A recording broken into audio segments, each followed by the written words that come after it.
The Jake Asman Show will begin shortly. Thanks to all these great Patreon members who help support the show. Get your super chats ready. Jake will be here in just a moment. If you love the New York Jets, this is the place to be.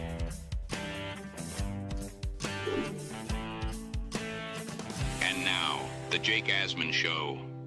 Are the Jets going to hire a DC? What's the latest there? We'll break down an insider report on where things potentially stand. We got a first-time guest joining us. Paul Fiore joins us. It's the Jake Asman Show. Let's hit it and get it started. I let the organization down, and I let the players down, and that burns me. It really does. This season's on me, and we're going to work our ass off to get this shit exactly where it needs to be.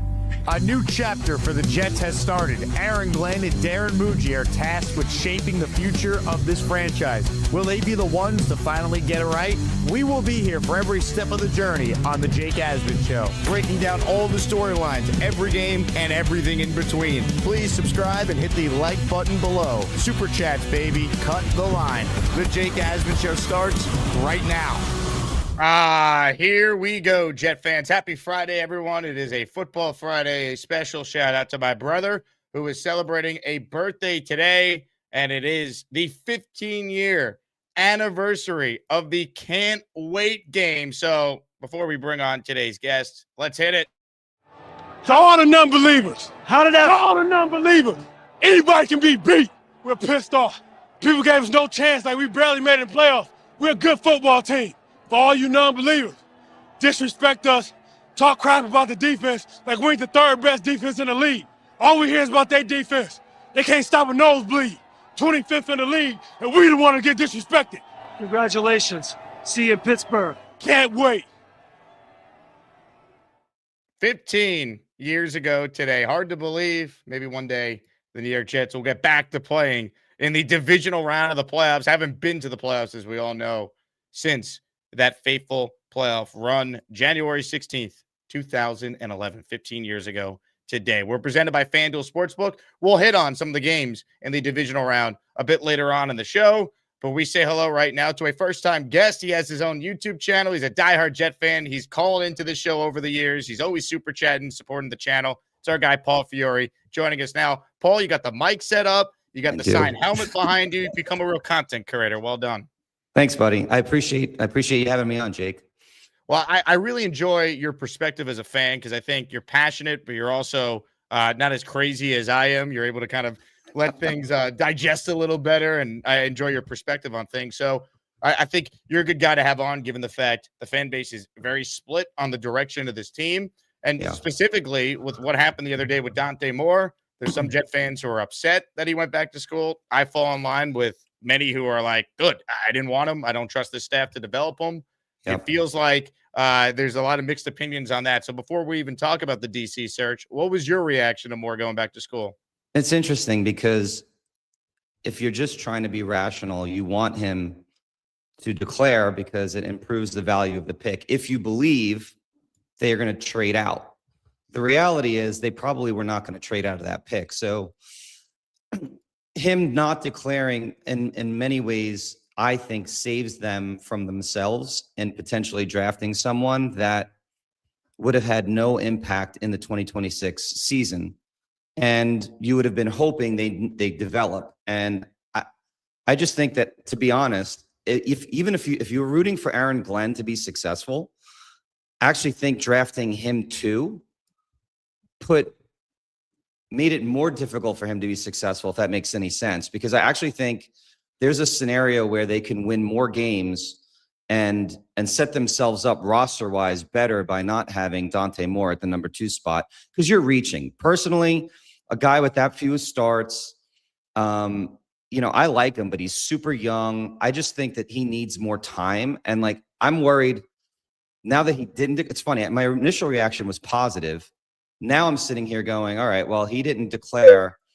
Are the Jets going to panic and now overdraft Ty Simpson, who has less starts than Moore, who is like a poor man's version of Moore, in my opinion? I mean, he's a little bit more athletic, but I'm worried they may overdraft out of desperation someone like him, and maybe even reach for Chambliss at the back end of the first round by coming back in and trading their 33rd pick. So I'm a little worried.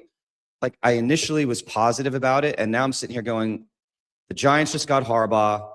The Jets don't have a quarterback. Everyone's clowning them. This is right for Woody Johnson doing something potentially irrational. And we know when he's reactionary, things get crazy around here. It's interesting because they could be more desperate for some of the other guys, but I think they at least could overcome that potential scenario as long as that desperation isn't, oh, we're taking Ty Simpson or Trinidad Chambliss second overall now. You know, like you could overcome it if it's, hey, they trade back into round one to get one of these quarterbacks. That wouldn't cripple you if you're awful this upcoming year and you get a chance to get, you know, the top quarterback in 2027 with your 3 first-round picks. But I'm with you. It does obviously complicate what the plan would be at quarterback. But the more I watched more, I just never got a sense that this guy was worth the number 2 pick. I was all about at the beginning of the year, you got to get a quarterback. You can't wait. Next year's not promised. But I am so down on this coaching staff. Right. I don't want to give them the opportunity to take a quarterback second overall and try and develop a guy who everyone agrees is super talented, but he's 20 years old. He's just started 20 games, and the recent sample size of guys with that few starts being drafted that high is abysmal. So I think this now allows the Jets to take a step back, maybe take a lower risk selection at quarterback at some point here, and just build out the team for whoever the heck the head coach is going to be in 2027. Yeah, I mean, I listen. I think it's reasonable to look at it from the perspective of if they would have drafted Dante Moore. You know, first of all, I look a lot at mindset and how these guys think, and the idea that he took as long as he did to make even the decision to not come out. And we can say he made the decision because it was for his best interest to get more starts and season in college. But there has to be something there when it came to the Jets and not wanting to come out. It just don't believe that he didn't come out fully because he wasn't ready. And so to me, if you're a quarterback and you're potentially avoiding a team, I don't want you on the Jets. Like, you need to be able, you have to have a special mindset to be the quarterback of this team. I mean, that's just the reality of it. So like, whoever they wind up with, a quarterback, is going to have to overcome 15 years of what we've got and all of the media and everything else. So like, you almost need, that's why I wanted Mendoza so badly. I feel like he's got this personality that would have like just transcended all that stuff. I agree with you. I feel like it's not like other jobs when you're the head coach here or the GM here. Right. And certainly the quarterback is the same thing. And that's why I valued experience with these jobs. And, you know, here we are again, hiring 2 first-timers who came in, and the head coach talked this big game and then completely wilted on everything he said he was going to be able to do, and then fell back on it was my rookie year as a head coach. Like, it's just, there's a lot of concerns with the head coach, who also has final say on personnel, which is why I'm glad they will not get the chance to potentially draft a 20-year-old who needs clear development second overall. Now, Aaron Glenn will need to hire a defensive coordinator. There hasn't been a ton on the DC search. As of now, the only known interview request that has been out there is that the Jets requested to speak with Durante Jones, who's the Vikings passing game coordinator and defensive backs coach under Brian Flores and Kevin O'Connell in Minnesota. That's the only known interview. We also do know that Wink Martindale is interested in the job, and there's said to be mutual interest from the Jets side of things as well. And then yesterday,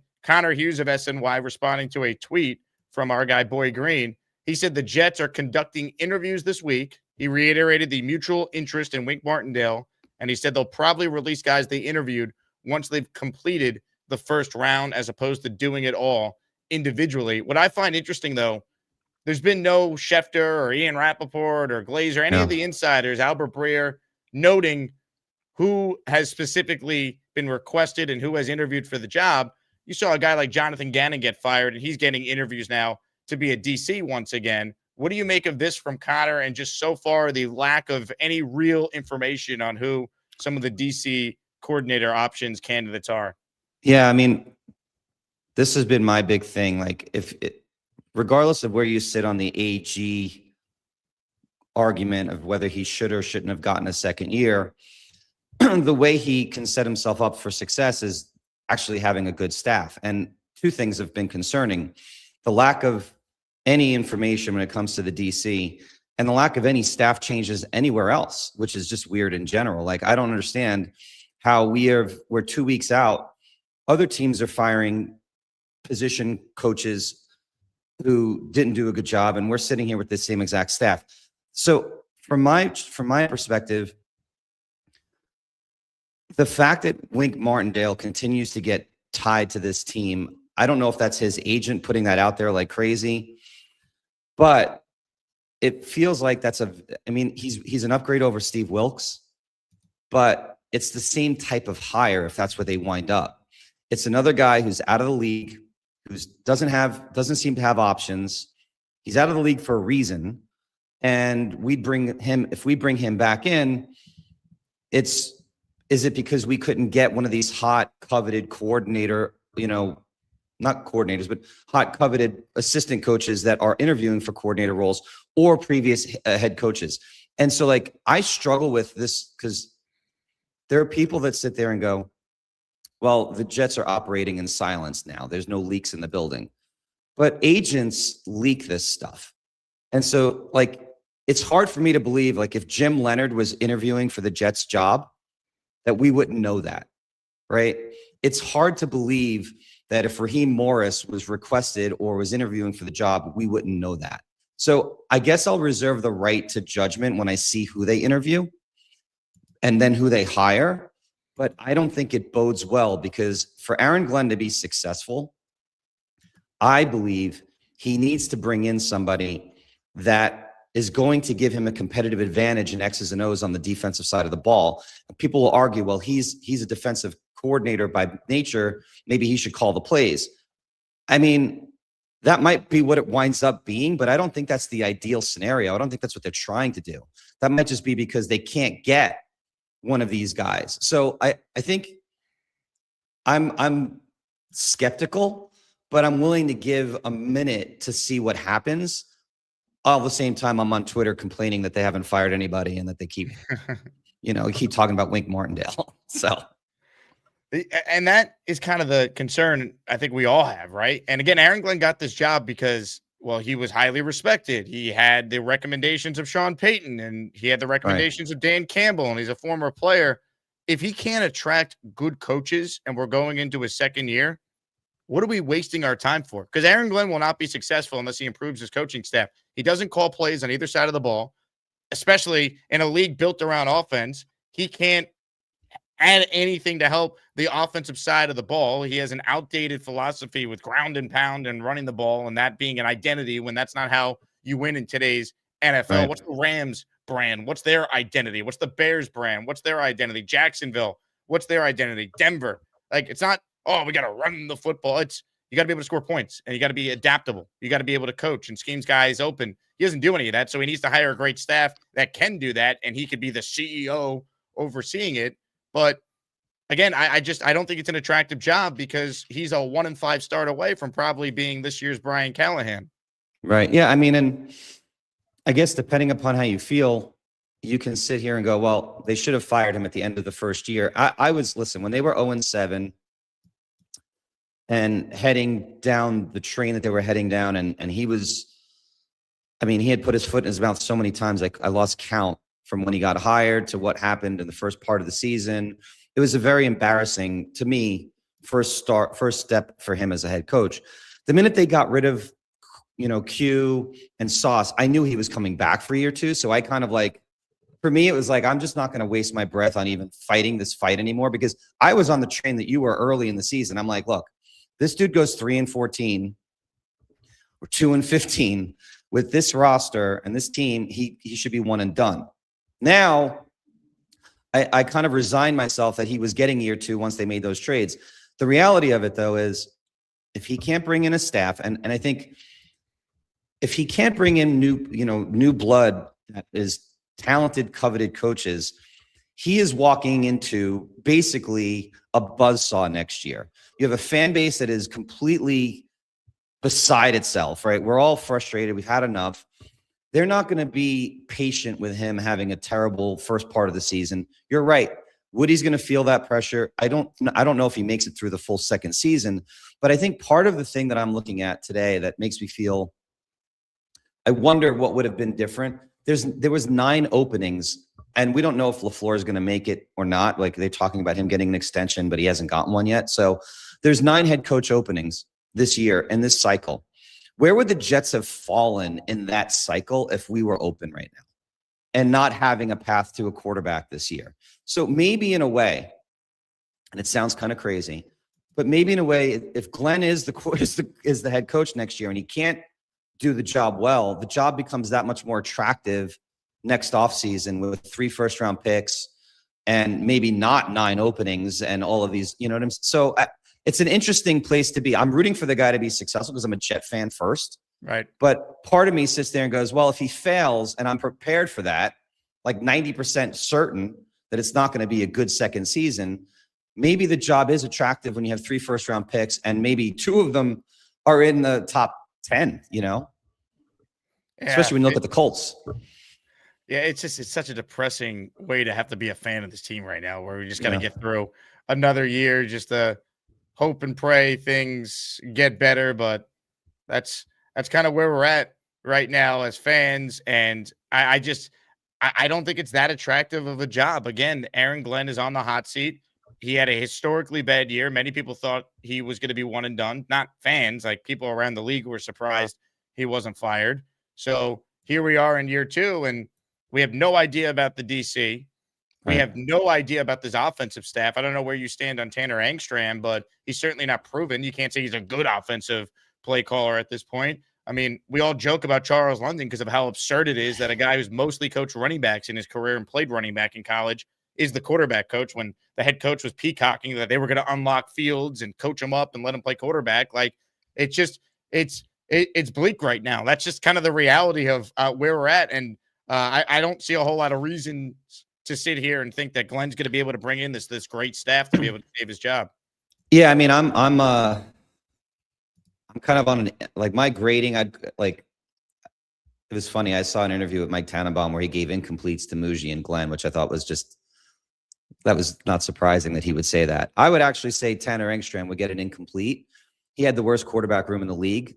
I think there were moments where I thought there looked like there would be some good things if we had a real quarterback. So I'm not ready to just throw him out the door. However, when you look at this team, like, how can you sit there, aside from maybe the offensive line coach, right? And obviously special teams, on the positional coaches, why are we not looking at moving on from the QB coach? And people will say, well, maybe they are, but he's still in the job. It's 2 weeks later. Like, I don't get that mentality. As someone who's run business, like, if someone is bad at the job, I'm moving on. Even if I don't have the replacement, it's not like we're in season. Move on. You have 9 openings in this, in this coaching cycle. People are going to be looking for these types of coaches. You should open the position and start interviewing. So I worry about our wide receivers coach, our QB coach. Like, there's opportunities to improve the staff around Tanner, and our passing game coordinator. Were we happy with what that was? So, for me, I look at it and I'm like, if Aaron Glenn is to actually have any chance at success, he would have to be able to actually have the cachet to get good coaches in this staff and convince people he's not a lame duck. He's not on the hot seat, and he has a plan. So again, I'm sitting here today not feeling confident, and it's why I didn't want him hired, not because I didn't like Aaron Glenn. I wanted to bring in an experienced guy who would have brought in an experienced staff, which is what I wanted from the beginning of this. But where I'm at today is I almost would feel better if he hired Durante Jones as the DC over Wink Martindale, because at least he's taking a swing at somebody that is interviewing in multiple places for a defensive coordinator opportunity, who might be a little more innovative than what we know Wink is going to do. So to me, if we hire Wink, some people are going to get excited about that, think he's like this tough old school coach, and he is, but he's also a guy that no one else is interviewing. And that leads me to not feel very good about the staff going into the next season. It just, think about it this way. When Saleh was head coach, he had LaFleur as his OC. He was scapegoated out of here, right? We brought in Hackett because of Rodgers. if you remember at the end of year 3, when we went into year 4, they didn't make any staff changes at all. Even though they came off of a really bad season, everybody was a lame duck. They went into year 4, and then Woody went crazy and fired Saleh in year 5 and 5 games in. It almost feels like, in a way, we're reliving that, except this is going into year 2 and not year 4 with Glenn. It's alarming, to say the least. I thought Connor Rogers of SNY, NBC, Badlands on his podcast with Caparoso, I thought he kind of nailed the concerns that many of us have about Glenn trying to hire this staff. This was Connor discussing Wink Martindale as a candidate for Aaron Glenn. Defense is not talented right now. It's actually in a rough place. And you're not in control of who they draft this year for the defensive coordinator. You'll be in the meetings and you'll voice your opinions. But if Darren Muji wants to take Dante Moore and Mekhi Lemon with his first 2 picks, so be. Because if those guys do anything the last couple weeks of the season, Darren Muji will be here. The defensive coordinator can get fired again. It's not an attractive job. Like, Wink Martindale is a name that a lot of football fans know.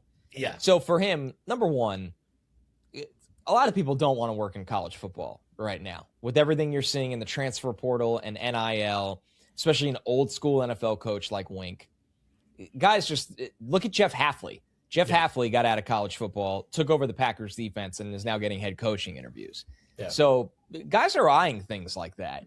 So for Wink, you were popular for a little bit in New York. It's a name that people know. He's like, a cool-looking old-school football coach. He's got the cutoffs with the long-sleeve Under Armour and the old glasses. heads will gravitate towards that right away. Yep. The reality is, though, like you said, Joe, it's just he's outdated schematically. Predictable blitzes and zone coverages. The team, once again, I think I've said this on the pod before, and it's not just me reacting to one game, but we had Michigan USC for Big Ten Saturday night this year. And watching what Lincoln Riley's offense did to Wink's defense was a massacre in terms of schematic attack. And I just don't think it'll go well if they hire him, unless they just loaded this defense up with an insane amount of talent through the draft and free agency. And that doesn't say much to me. I'd rather try to get a younger, up-and-coming, innovative guy. But why should we believe that Glenn right now has that kind of clout?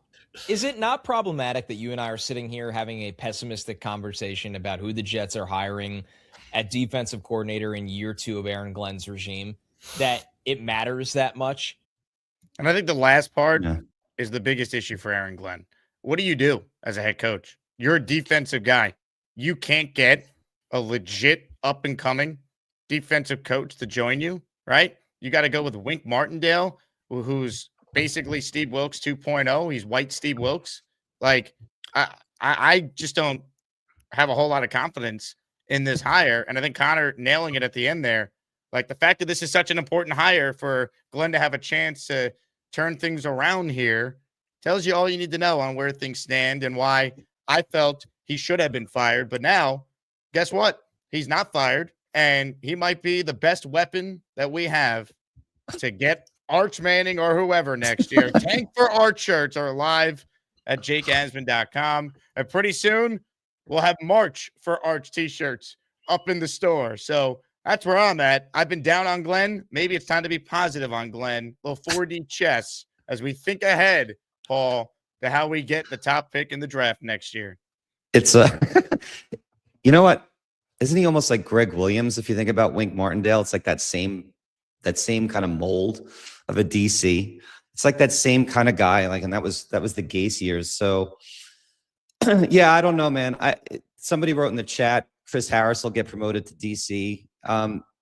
Look, it's two things. One of the two things happen. If they hire Wink or they promote Chris Harris, just be prepared for a disaster of a season. I don't see it. I think we're in a bad spot. And I think the harsh reality here again, and I'm not rooting for Glenn's failure. I'm really not. I want him to be successful, but like, there's so many things stacked against him right now to be successful, let alone him himself and the things that he did wrong to start, that it just feels borderline like a foregone conclusion what we're going to be looking at the end of the year.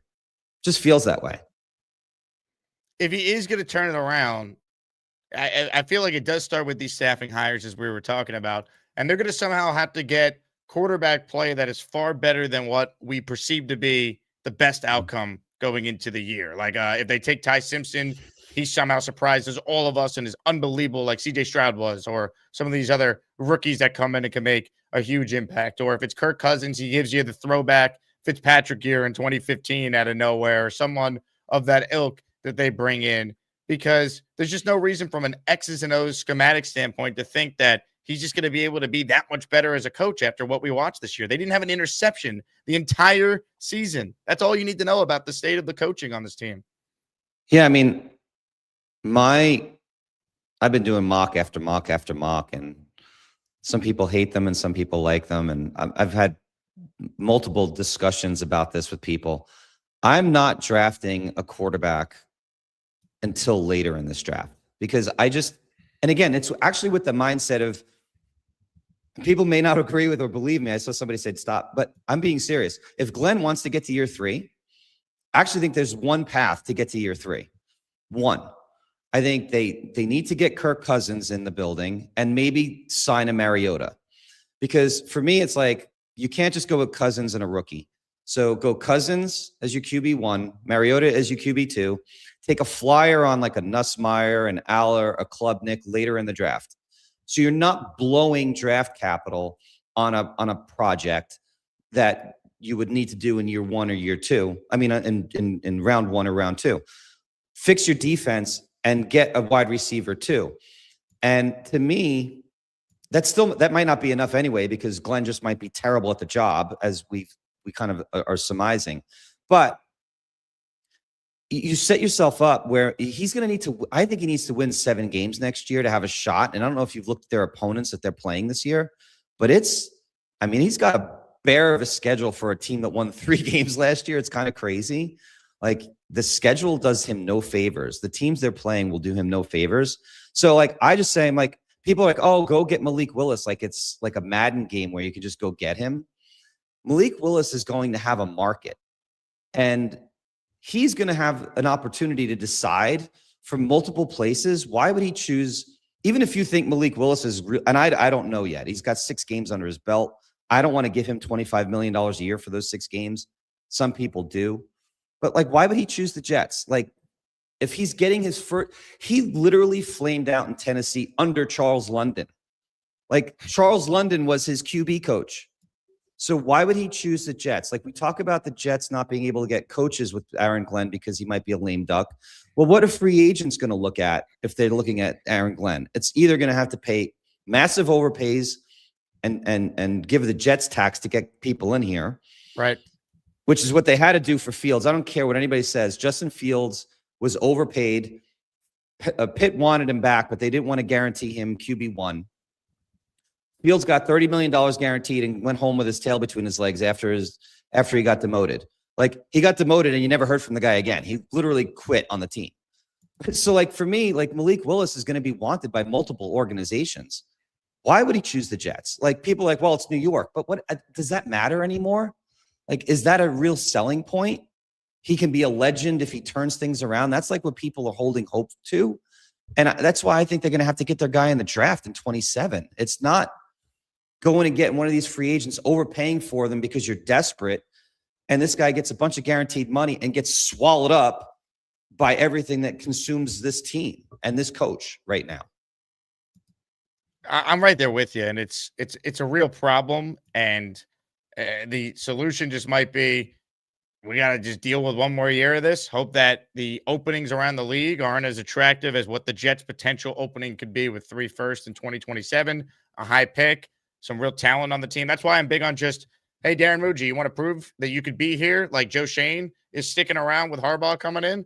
You know, go out there and hit on some draft picks, make some shrewd signings or trades like you did this year in season with some of the trades, and you know, make yourself a viable option for the next head coach. You know, maybe I floated out there Kevin O'Connell's name because, you know, we talked about this when Muji first got hired, and Will Pobb was on the show last week and made this point. I think he's spot on. That was his college roommate. So maybe there's a chance the Vikings move on from O'Connell. He's the only coach in that division that hasn't won a playoff game at this point. Maybe something goes wrong next year, McCarthy doesn't develop, they put that on him. He's out. All of a sudden, he's available, or someone in that, someone of his caliber is on the market. And with 3 ones, chance to get Arch or Sayin or Dante Moore, whoever the quarterbacks are that hopefully emerge next year, it's an attractive job. Obviously, my number one would be Mike Tomlin at this point, but like that kind of might be the best path for the Jets. It's like just build the team. Either Glenn proves he can coach or he can't. If he can't, there's some light at the end of the tunnel that you could get a legitimate head coach to take over this a year from now.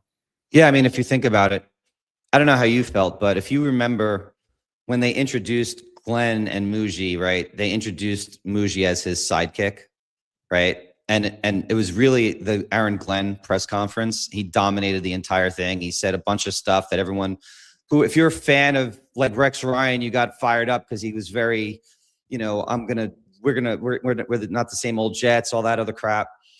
At the end of the year press conference, Muji was on equal footing, if not more so than with Glenn. And I felt like there was a power change in a way. And if we're just judging both guys, people will say, well, Glenn signs off on moves, but he's not negotiating trades. He's not making those decisions. And if you just look at Muji's first draft, and it was not his staff that was in that draft. So everyone has to remember, guy's first draft as a GM, he's taking all of the scouts from the previous regime, their information. So like draft picks in day 2 and 3 are going to be a lot more tricky than the top of the draft because you're relying on the scouts. I thought he did a pretty good job in his first draft. Not great, but pretty good. His in-season trades were excellent.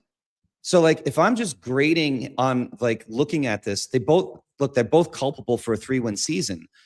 Muji showed a lot more promise than Glenn, and he comes from an organization that turned things around in Denver. So he knows what it looks like at the GM level because he's been in that room. So if he has a good draft, I see it clearly. He's trying to they're tied at the hip for some reason. Everyone sees it that way. I don't. If he has a good draft and makes good decisions, I think Muji gets to pick his head coach. I really do. I think the GM will get a lot more latitude than Aaron Glenn would in this situation. It did feel like, I don't know if you noticed this. I know some of the reporters there talked about it, that there was it felt like they were maybe on much more equal footing. Yes. At that most recent presser than how it felt in the past when they have publicly spoke, where Glenn got his teeth kicked in this year. He got humbled. And it almost feels like, Muji maybe has a little more sway within that organization than people realize. That was like the feel from reporters who were there that said this, and just reading body language. Like that's kind of how it felt watching them up there. 100% agree with that. I mean, look at Aaron Glenn the first half of the season and look at Aaron Glenn the last 3 or 4 weeks of the season and how he finished. And listen, I like the underdog. I'm a Rocky fan my whole life. Like that's, I'm rooting for Aaron Glenn because he's a massive underdog, but like he came in with such the wrong mindset and lack of humility and lack of understanding of what he was taking on, that he thought he was going to will his way to being a good football team. And he was combative and he was all these different things. It's hard to put that back in it's like once you've released that, it's hard to put it back. And so fans turned on him for that because they felt like this guy was spewing a lot of I mean, how much he defended Fields for how long, right? It was crazy how long he was defending Fields. Remember the whole thing about how long Fields held on to the football and how he was trying to defend that? Like so then he pivots at the end of the season and like, oh, well, he's more humble. Maybe he's learned a lesson. And you hope that's true, but it's hard to forget everything that came before that. Right. Conversely, Darren Muji, I think he's operated in a way that makes me feel, listen, now if they go and they make some stupid move, like go and get Ty Simpson too early in the draft, or they make a trade for a Kyler Murray, they do something like that. I don't know. I'm going to lose some faith in a Muji because I don't want Kyler Murray in the Jets building. I think he is toxic. I think he is the worst type of football player to put in that locker room. But I'm willing to see how Muji does on personnel and give him a shot at his own head coach if Glenn falters. I think that's well said. And that's why I think Muji will ultimately be judged based on this offseason here, right? I mean, if some of the free agents look good, some of the draft picks look good, and maybe he sells them on, hey, I got this connection to Kevin O'Connell. We can get him as our coach, for example. Or, hey, like I was in Denver with Sean Payton. Like I could get us the next up and coming guy. I still talk to Sean. I still talk to those guys. Like I know who's really good and who's innovative, who we could bring in. Maybe there's a path to that. Or he just might go because Glenn is so bad and they came in together and you want to keep the GM and the head coach on the same timeline. But again, I do think there is a chance for Muji to be here and Glenn not to be here. I know people are like, they're attached at the hip. If you really break it down as you did there and you put it together really nicely, I don't know how true that is. So I think it's a good point. Comments, questions, super chats, cut the line. I should mention this. We played the Bart Scott Can't Wait interview at the top of the show. Today's the 15-year anniversary of the Can't Wait game. So the raffle prize on the show, if you want in, people, is a signed Rex Ryan football. That's right. End of the show today. We raffle this away. Sexy Rexy, the head coach that led us to a victory on this day 15 years ago over the Patriots. So gift the membership to enter One Pawn Style. This is our guy, Jay. He became a channel member. He entered himself in the raffle. And our first 5 spot today is from Matt L., who gifted 5 channel memberships. Let's go. Give him a hug. I hug him every day. I hug him every day. Reminder, when you enter a daily raffle, you also are entered in the weekly raffle, where on Tuesdays we give away 3 to 5 signed Jets-related items. This week we have a signed Garrett Wilson helmet, signed Darrelle Revis helmet, and a signed Chad Pennington helmet as our 3 weekly raffle prizes. Paul Fiore is with us here. Make sure you guys go subscribe to Paul's channel. You'll see he's got his handle underneath his name there at Jets Talk Now. So youtube.com/Jets Talk Now. And you'll see the channel. Shout out to Common Country, who won a signed LaDainian Tomlinson photo at our playoff watch party on Sunday. He is in the Asmaniac raffle for the Rex football for 1. As we sit here right now, Paul, what would you do with the second pick in the draft? I know you're always doing mocks. I know you're experimenting with different options. I did the Dane Brugler mock with Dylan Terraman on our show yesterday, which was interesting to see Dane's early thoughts. But right now, what's your dream scenario at pick 2 and pick 16 if you could have it your way? Yeah, I mean, the dream scenario is to get someone to be willing to trade up a little bit, and I don't think that's going to happen. I did a mock this morning where I actually got an offer from Tennessee. I was like, oh, I went from 2 to 4 and picked up 2 additional picks in the draft. I was like, so for me, it's like you need to compile really good football players, and so, you know, in the scenario I did today where I fell to 4, I went down to 4. I took Bain at 4, but people could argue, you know, Bain. People are worried about Bain. I think Bailey at 2 might happen. He's a real impact pass rusher. Arvell Reese is just such a good football player, though. I struggle not taking him if we're going to sit at 2.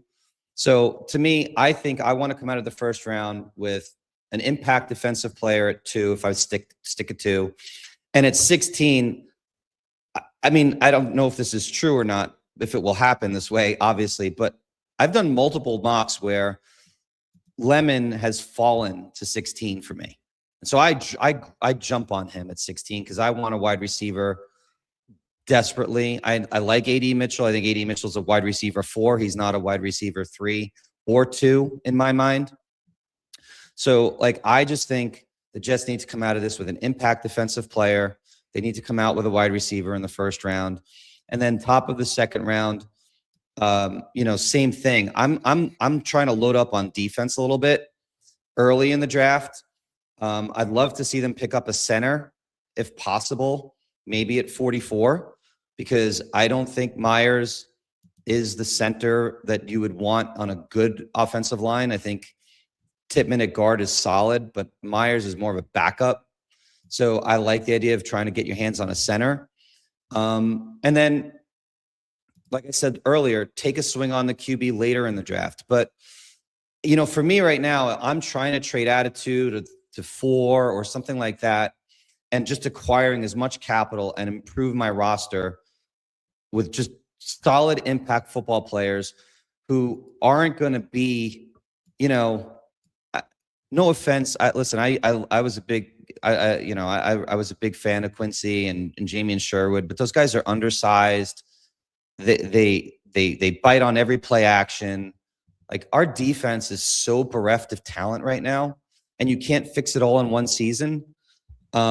But I think you got to just do your best to try to make your defense measurably better next year. Get your wide receiver 2 in the draft.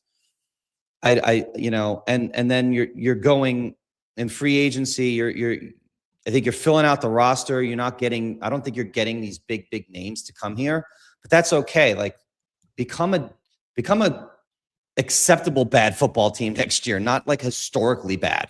It's like, I hate to say that that's the bar, but that's almost like the bar right now. Like this was a historically bad football team. And it's like, can we not be the laughing stock of the league for a change? Yeah, that would be nice. What a franchise. Can we just be bad, not historically bad? That's where we're at. Comments, questions, super chats. We are presented by FanDuel Sportsbook. Paul, who you got in the games this weekend? I'm thrilled that the Bills-Broncos game is the first one up on Saturday because I'm going to the Knicks game tomorrow night, so I'll be able to watch that game before the Knicks game tips off, and I'm fascinated to see how Denver plays against a Bills team that I don't think is that good, but their quarterback is the best player in the world right now. Yeah. And it's kind of why I'm leaning with Buffalo, just because if it's tight, I trust Allen more than I do Bo Nix, even though Bo Nix has been great in the fourth quarter. It's funny. One of the things I was doing when I started doing my podcast is I was doing weekly picks, and every time Denver's home, it's like I take them just because I feel like there's such a home field advantage for Denver in that altitude. And that defense they're not the Texans, but they're really, really good. I actually like Denver against Buffalo. As great as Josh Allen is, I mean, they survived last week, and I just think Denver, I like their head coach better. I think there's a coaching advantage in Denver over Buffalo. So I would take Denver in that game. I think Seattle did you see that Darnold is like dealing with an oblique strain? I did. Yeah. I mean, that would be crazy, but I think that line's too high, by the way. I think San Francisco keeps that game close. I like Seattle. I think Seattle will win the game as long as Darnold plays, but I think that line's too big. And then, I don't trust CJ Stroud at all. I mean, he literally tried to give that game to the Steelers last week. That defense is insane, but I think the Patriots defense is good enough against the Texans to win that game. And, the game that might be the upset, and I've liked the Rams all year. I have this weird feeling that the Bears are just on one right now, and they might win that game. Chicago at home, getting points. They've been in so many of these games. I could see it. Part of me just leans with the Rams because of their experience, but there will be an upset. There usually is at least one in the divisional round, typically. Yeah, so give me the warm weather team going to the cold weather. Yeah. Right? Against a team that's very chippy right now, and they've got a head coach that's got he's feeling himself a bit, right? So he is. We hired the wrong coordinator from Detroit, unfortunately. I think it's funny. Everyone thought he was like this big nerd, and I get that because if you're not a Detroit Lions fan, you don't watch him all the time. So you just think he's like this like mad scientist, like kind of nerdy guy. And then you watch him in his post games and he's like this crazy, like dropping F-bomb, taking his shirt off, like shunning head coach type guy. Like I didn't expect that personality to come out of him. But I don't think he would have come to the Jets. So I think we may have had to go to Glenn to wind up with our guy. I don't know. I guess we'll see. If Aaron Glenn could get us Mike Tomlin or Kevin O'Connell or whoever, that would be fantastic. Paul, I will let you run. Really appreciate your time. Enjoy your content, man. Love your fandom. That hopefully better days are ahead for our team, and you'll get to talk about more positive things on your channel. But everyone go subscribe to Paul. You'll see him in our chat all the time, but has a good perspective on all things Jets. Thanks. I appreciate it, Jake. Paul Fiore with us there. Comments, questions, super chats, cut the line. I would say this. If you're a Jet fan, you have to be rooting for Denver and have to be rooting for Houston, right? Goes without saying.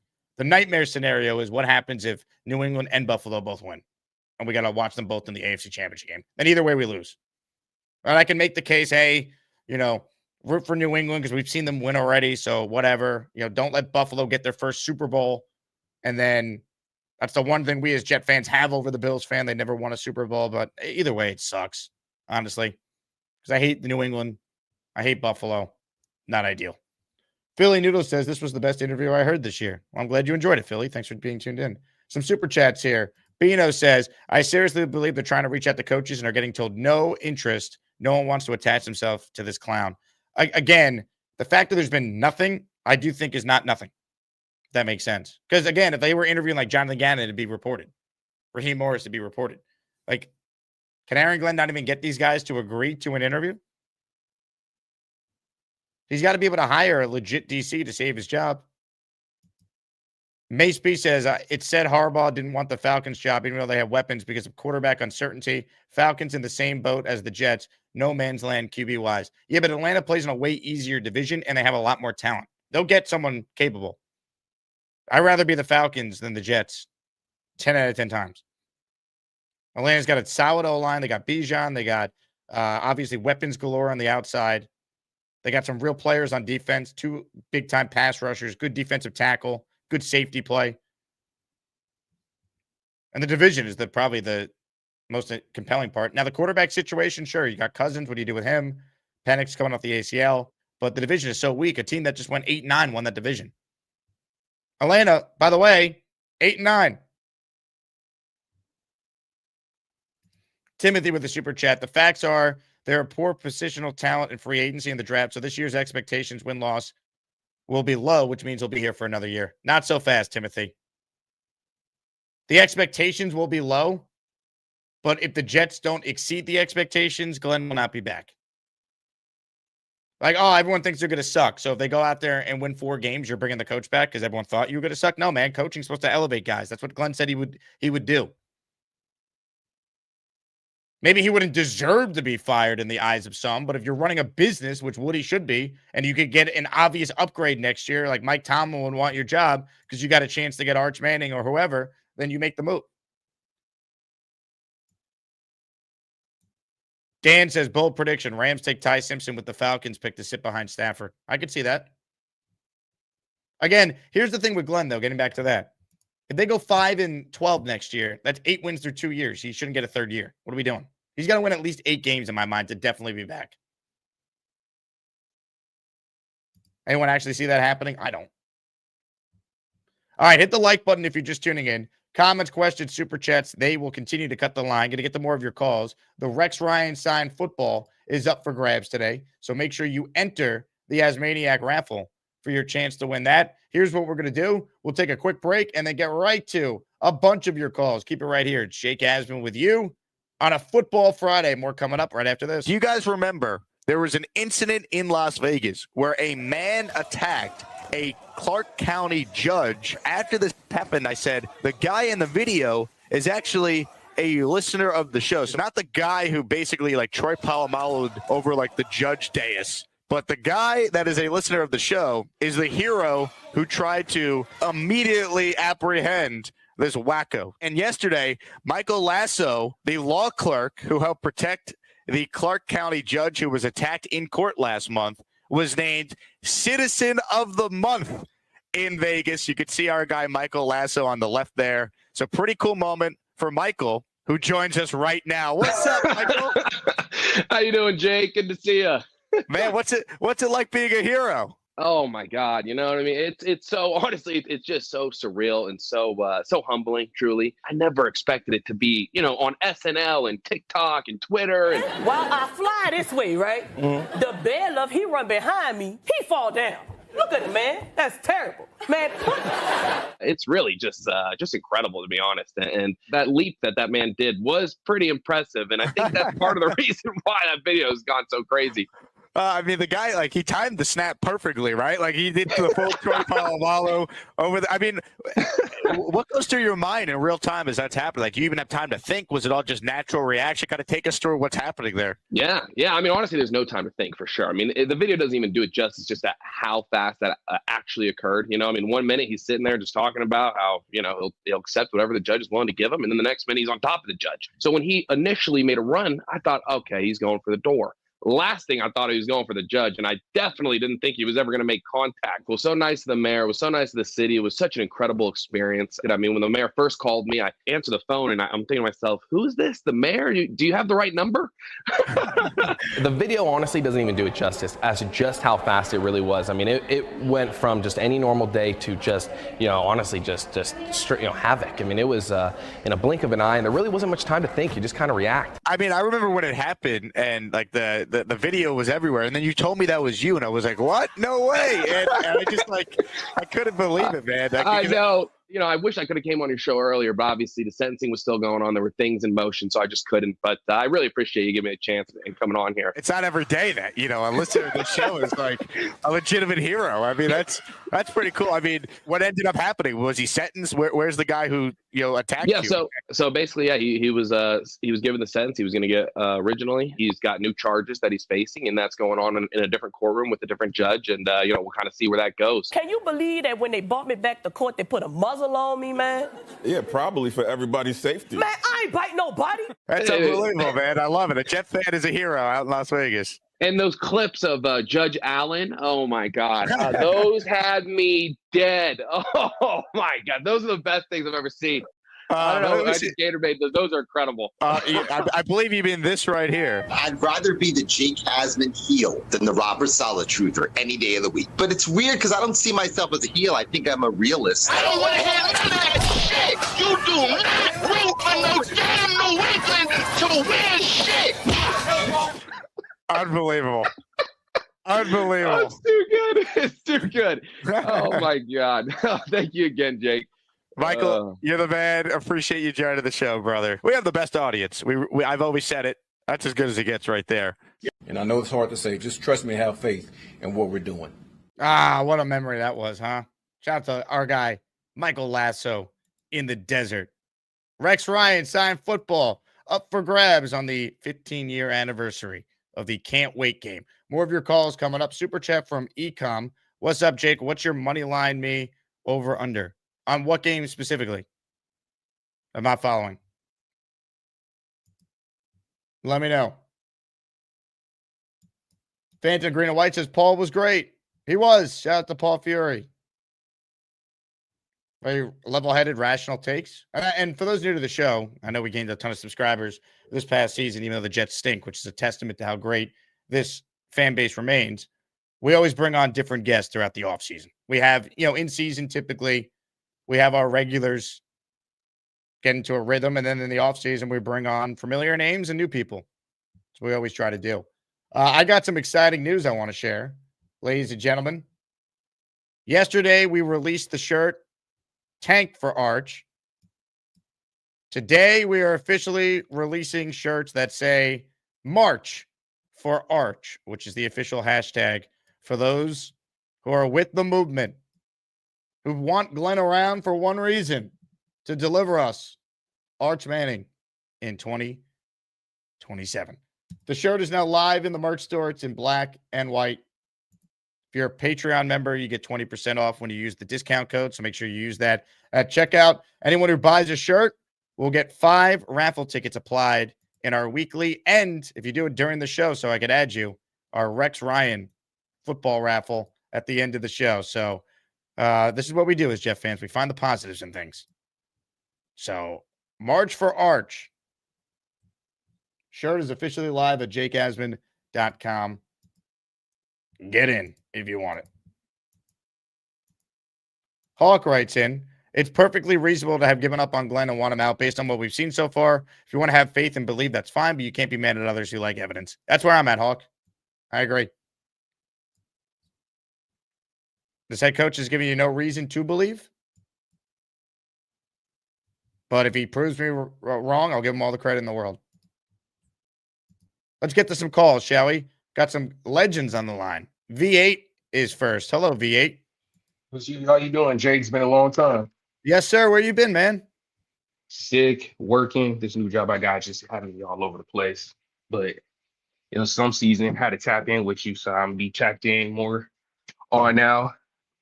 And how you been? My bad. How you been? I'm all right. The Jets stink, but I've dealt with this for a while now. Everything else is what's new? you know. But my take is I get taking the safeties too high. But me personally, I genuinely think that Caleb Downs is the best safety. Now, me personally, I wouldn't have an issue with taking Ty Simpson. Biased opinion, of course. I mean, I saw what he did against zone and what he did in the beginning of the year. He didn't have an offensive line. And I like to believe that the Jets do have a pretty good offensive line. We got to see what we do with Elijah Vera Tucker, of course, and see if Brees Hall comes back. I don't know if he does. But if we do take Ty Simpson and then Kirk Cousins, I wouldn't want to sit him. I mean, I wouldn't want to. I wouldn't want Ty to start at the beginning of the year. But if we don't, I'm cool with taking Ruben Bain. If we could somehow take, I don't want to take Caleb Downs second overall. That's just too irrational. I get how good he is, but I don't know. Like, if it's up to you, you're the general manager right now. Who are you taking, knowing that Aaron Glenn's probably not going to be there next year on 2027? Yeah, I mean, look, he might be able to turn it around, but it feels unlikely. So my big thing is, to your point, if they think Caleb Downs is the best player in the draft, well, I don't, in theory, love the idea of taking a safety at 2. I can't not get a great player after we have the number 2 pick. Like, we burnt the number 2 pick with Zach Wilson last time. Like, yeah, if Downs is that good, I don't love taking a safety there, but it's an unusual draft, and the Jets are in an unusual situation with where and their head coach we need is at. playmakers on defense to cause turnovers. We hired a DB, a former defensive back, and we got no interceptions. That's inexcusable. I get it. I probably would still lean with taking the pass rusher, Bailey, Bain, even Arvell Reese if they have a defined role for him. But I get the appeal, man. I mean, it'd be nice if they could trade out of 2, even just a couple spots, and then take Downs. But if they think he's that good and they take him, like, I get it. I don't love it, but I'm not going to, I guess, necessarily be outraged. He just better be awesome, like they say, because that's a huge investment to make. And they just, they got to find 2 impactful players, build the roster for whoever the coach is in 2027. Yeah, me personally, I think we should just go all defense first round because, like, I don't think Glenn's going to be here 2027. I really want to. What about receiver though? Like, I could build the Jacoby Lane falling in the second round. I believe again, Jacoby Lane's a monster athlete. I don't know if you've seen his highlights from USC. Jacoby Lane from USC. Have you seen his highlights? I mostly have only watched Lemon. You got to check out Jacoby Lane. He's not a 1, but he's a great 2. He'll be a great 2 to Garrett Williams. But man, I don't want to see Ty Simpson go to the Steelers. If there's one thing I hate more than the Patriots, it's the Steelers.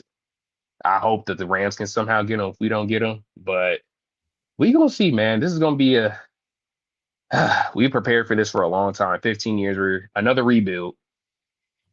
Yeah, I mean, that's what's so sad, V8. It's like this drought is at 15 years, and like they're nowhere close to ending it at this point. Yeah, and it's just, I don't know. Maybe I'm wrong for thinking that, Aaron Rodgers wanted to come back. Do you feel as if we would have been better off with Aaron Rodgers if he had just came back with AG and we just kind of ran it back, or what? So here's my take on it, right? Yeah. I wanted Rodgers back because then you'd also get Devontae back. But after watching how bad of a head coach Glenn is and how bad this staff was, specifically the defensive staff, I don't think Rodgers would have made enough of a difference to justify bringing him back. I think the blame would have been levied at him and not the fact that defense under Wilkes and Glenn was a disaster. I think we would have been focused on the wrong things. The fan base would have just went after Rodgers, made him the scapegoat, and it would have given Glenn a shield. And then he wouldn't get the criticism that he deserves because he exposed himself for being a horrific coach in year 1. And we could get rid of him after year 2 if he doesn't improve. I think if they kept Rodgers, it'd be, well, he's got to get a year to now do it his way. And then he'd get a 3rd year. So I think they should have kept Rodgers if the goal was to try and be the best team. But after seeing Glenn coach, I don't think Aaron Rodgers would have been able to overcome the horrific coaching that remains here. I will say this. The best thing about this Aaron Glenn regime is the special teams. Correct. I'll say that. Well, Banjo's phenomenal, but like the reality is you could keep him with the next head coach. Yeah, you can keep with the next new head coach, which we have to make a strong push for Mike Tomlin. If we all Jets fans need to put in on the, NIL for Mike Tomlin, I'm down to do it. I'm down to do it. Yeah, I'm with you, man. Tomlin's got to be the guy if he's interested in the job or just someone proven. Again, I do think if you want a positive VA, great call, man. Hopefully you call again soon. Harbaugh going to the Giants. I know it's going to suck to watch the Giants be good next year, but I'm telling you, it will bother Woody to no end. All the attention is going to be on the Giants, all the love, all the praise. Fans are going to be excited. Giants are going to sell a ton of season tickets now. They got Dart. They got Harbaugh. They got Neighbors coming back from injury. Scattaboo coming back from injury. Woody will be forced to act and finally get a legit coach. And we got our best people, by the way, working on it to get Tomlin to the Jets. The 69th team has been hired. We got Neil and Castro on the case. We learned yesterday Mike Tomlin has a home in the east end of Long Island. And we have our best people tracking him down, making the pitch for Tomlin to be the Jet coach. Ted Ruggiero is in the Asmaniac raffle for 5. Ted, you're the man. Let's go, Jets! Let's go, Jets! Let's go, Jets! Let's go, Jets!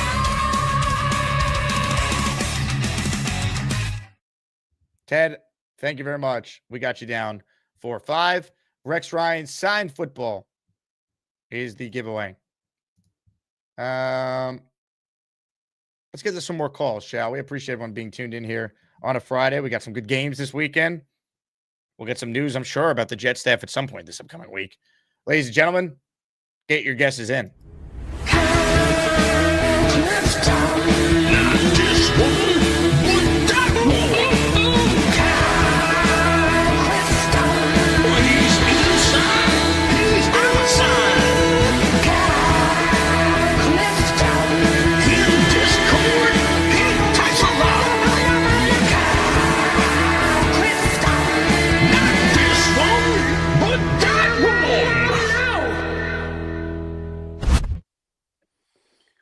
So a couple of points here.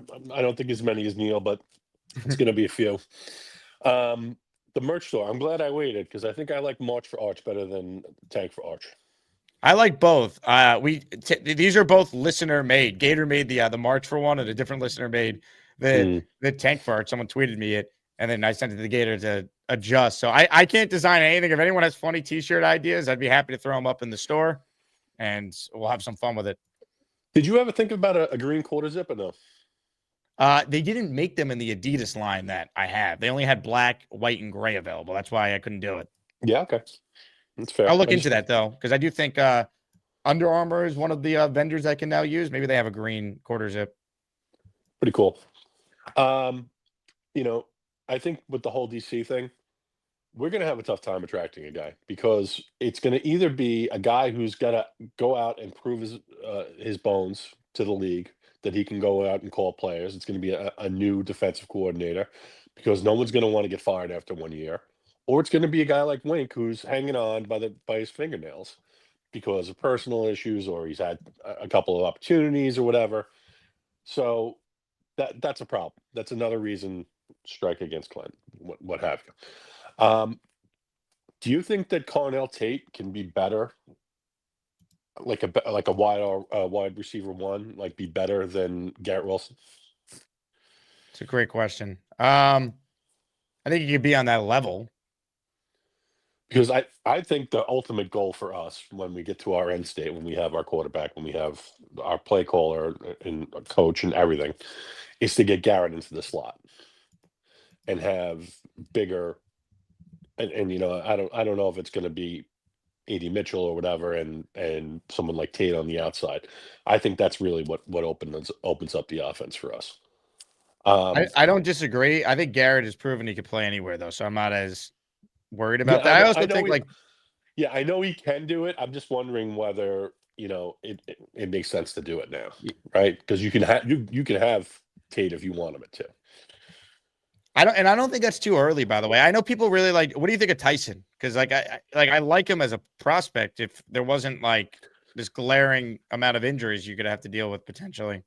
I'd be lying if I saw I saw a whole lot of them. I read about this stuff kind of voraciously, but he's the injury stuff is what scares you away there too. Yeah. AVT, you think they're talking to him right now because Simpson didn't have a great year. They're probably seeing Tippmann as a guard like Fiore was saying, and I kind of like that myself. And they have enough picks where they might be able to cherry pick a guy to come in and compete with Myers for the center role. I would love to. I know AVT has had so many injury issues, and at some point, those injury issues are going to compile, and he might not be the same player. But on a prove it deal, I hope that they're talking to him and thinking about bringing him back. Because to me, bringing him back over Simpson makes a little bit more sense. Simpson did not play well this year. Yeah, and I think also to your point, they now have like a decent floor for the O-line with what they have already in place. How do you get the O-line to get to like the next level? You get AVT back and he's actually healthy and you take advantage of that. Right. Or you sign All right. Linderbaum in free agency and just say, we have all this money. We'll pay the jet tax, bring him in. Even if we're not good with him in year one, there's a chance we're taking a rookie quarterback high in the draft in 27 with a new coach. And we have Olu, we have Tippmann, we have Linderbaum, we have Membo. Like we have 4 stud offensive linemen all under the age of 26 locked up long term. Last question / point. Do you think that Malik Willis, I've heard people say on the show, yourself included, that you think there's going to be a robust market for him. Do you think that people would be scared off by what happened with us with Fields? Like, this is a guy who was taken high, hasn't really had a track record in the league, that would be getting a lot of money, probably up front to on an audition type deal. You don't think that the Fields contract is kind of going to scare people away from Malik Willis? I think it could. I think it definitely could. I think the coaching would be the biggest thing, right? I mean, who's coaching Malik Willis? His quarterback coach was Charles London when he was in Tennessee. So I get like, does he have any faith in the Jets coaching? I'd be a little wary of I where don't think about here, like not in the current state where I don't think that he'd want to come here. There's if there's any competition, taxes, weather, the whole 9 yards, is all a million reasons for him not to come here. But if we were the only choice, it comes down to how it's structured, right? If you put all the most of the money in the first year, where you can just move off after that first year, it could make sense. But it depends on what kind of competition is out there for the guy. I don't know what kind of market there is. So yeah, look how many teams need quarterbacks. Arizona could use them. This is just off the top of my head. Miami could use them. Atlanta could use them. We just pull up the top 10 in the draft. Pittsburgh could use them. They're not even in the top 10. Right. But the one thing with that is, though, not every team has optimal cap space. That's true. But I said this to Tannenbaum, and he agreed as a former GM. Like, if you want a player bad enough, there's always ways to make it work. Right. Yeah. All right. Thanks for your time, Jake. You got it, Kyle. Especially at that position too, right? I mean, if someone thinks they're Malik Willis away from being a good team. So I'm not sure. Matt L with a super chat here. I've completed my application for Team 6-9er. I have over 30 years of investigative experience, born and raised in Eastern Long Island. My uncle Vito would be on call if needed. Ladies and gentlemen, Matt L wants to join the 69th team. The path to get Mike Tomlin to the Jets, or anyone else who's really good, I might add. Again, that's why I'm thrilled Moore went back to school. I didn't think he would. I just thought financially, who would do it? I'm glad he did, though. Saves the Jets from the South. If you told me the Jets would be guaranteed the trade attitude, I'd love it. But I don't trust him. So I really thought, and also, here's my thing, too, with got to get the quarterback. I thought Moore was going to play better, to be honest. He didn't play great in the college football playoff. Obviously, I'm not even just talking about the Indiana game. He was fine against Texas Tech, but they didn't win that because of him. So he does need another year. And then, as much as I'm like quarterback, this coaching staff is so bad, I don't want to force the pick. I saw what missing on the number 2 pick could do to a franchise. We just lived it. We're still living it in a lot of ways. And it's tough. Dante Moore, I was saying he had 18 starts in college. Then you count the playoffs now. So he's had 20 career starts after the Peach Bowl against Indiana. You go back over the last 15 years and discuss quarterbacks who were drafted in the first round who entered the league with 20 or fewer starts, the list is an abomination. 2023, Anthony Richardson, 13 starts. 2021, Trey Lance, 17 starts. 2019, Dwayne Haskins, 14 starts. 2019, Kyler Murray, 17 starts. 2017, Mitch Trubisky, 13 starts.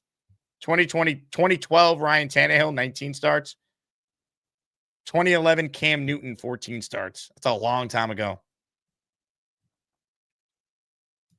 Johnny writes in, I could see Winky's not as great as a DC, but as Bob Lederer pointed out on Boy Green Show, Winks last year with the G-Men, he led the league in turnovers, considering the Jets can't intercept the ball. Yeah, look, I don't think Wink is that great of a coordinator, though. Turnovers are a bit fluky in some aspects, too. Now, there's certainly strategy behind it.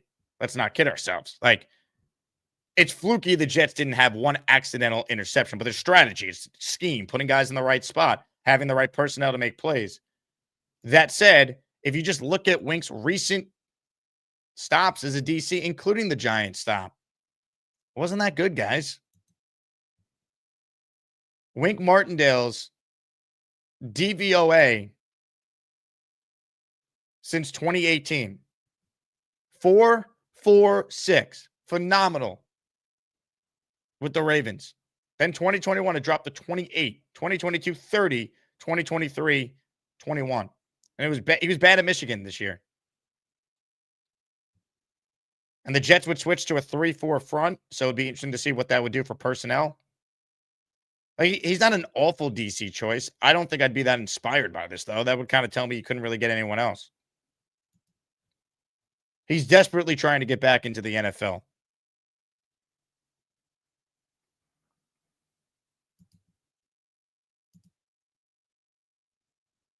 Crambone says, Paul hit it on the head. If you're hesitant about coming here and being the guy to lead us back to prominence, then stay two more years at Oregon and grow some balls. I don't want you. I agree. Personality does matter. That's why I liked Mendoza so much too. Having like the intestinal fortitude to deal with all the bleep you got to deal with here is not easy. Let's get to more of your calls. This guy is certainly not easy to deal with, but we'll deal with him now. They call me Alan and everybody hates me cause I'm a super douchebag.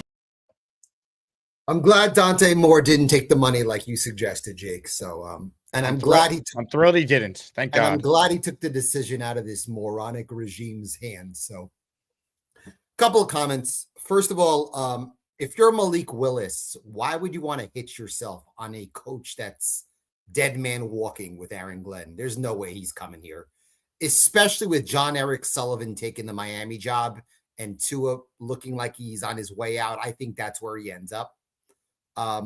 As far as Tyler Linderbaum is concerned, I continue to hear that he might follow his old coach to the Giants, and I really don't want to give him $20 million a year, even though I love the guy. I just don't think it fits. Why not? Because I don't think they're going to pay. I'd rather go in the draft. You can find somebody day 2. You can find his protege at Logan Jones in day 3, and you could play him right away rather than give $20 million for his center.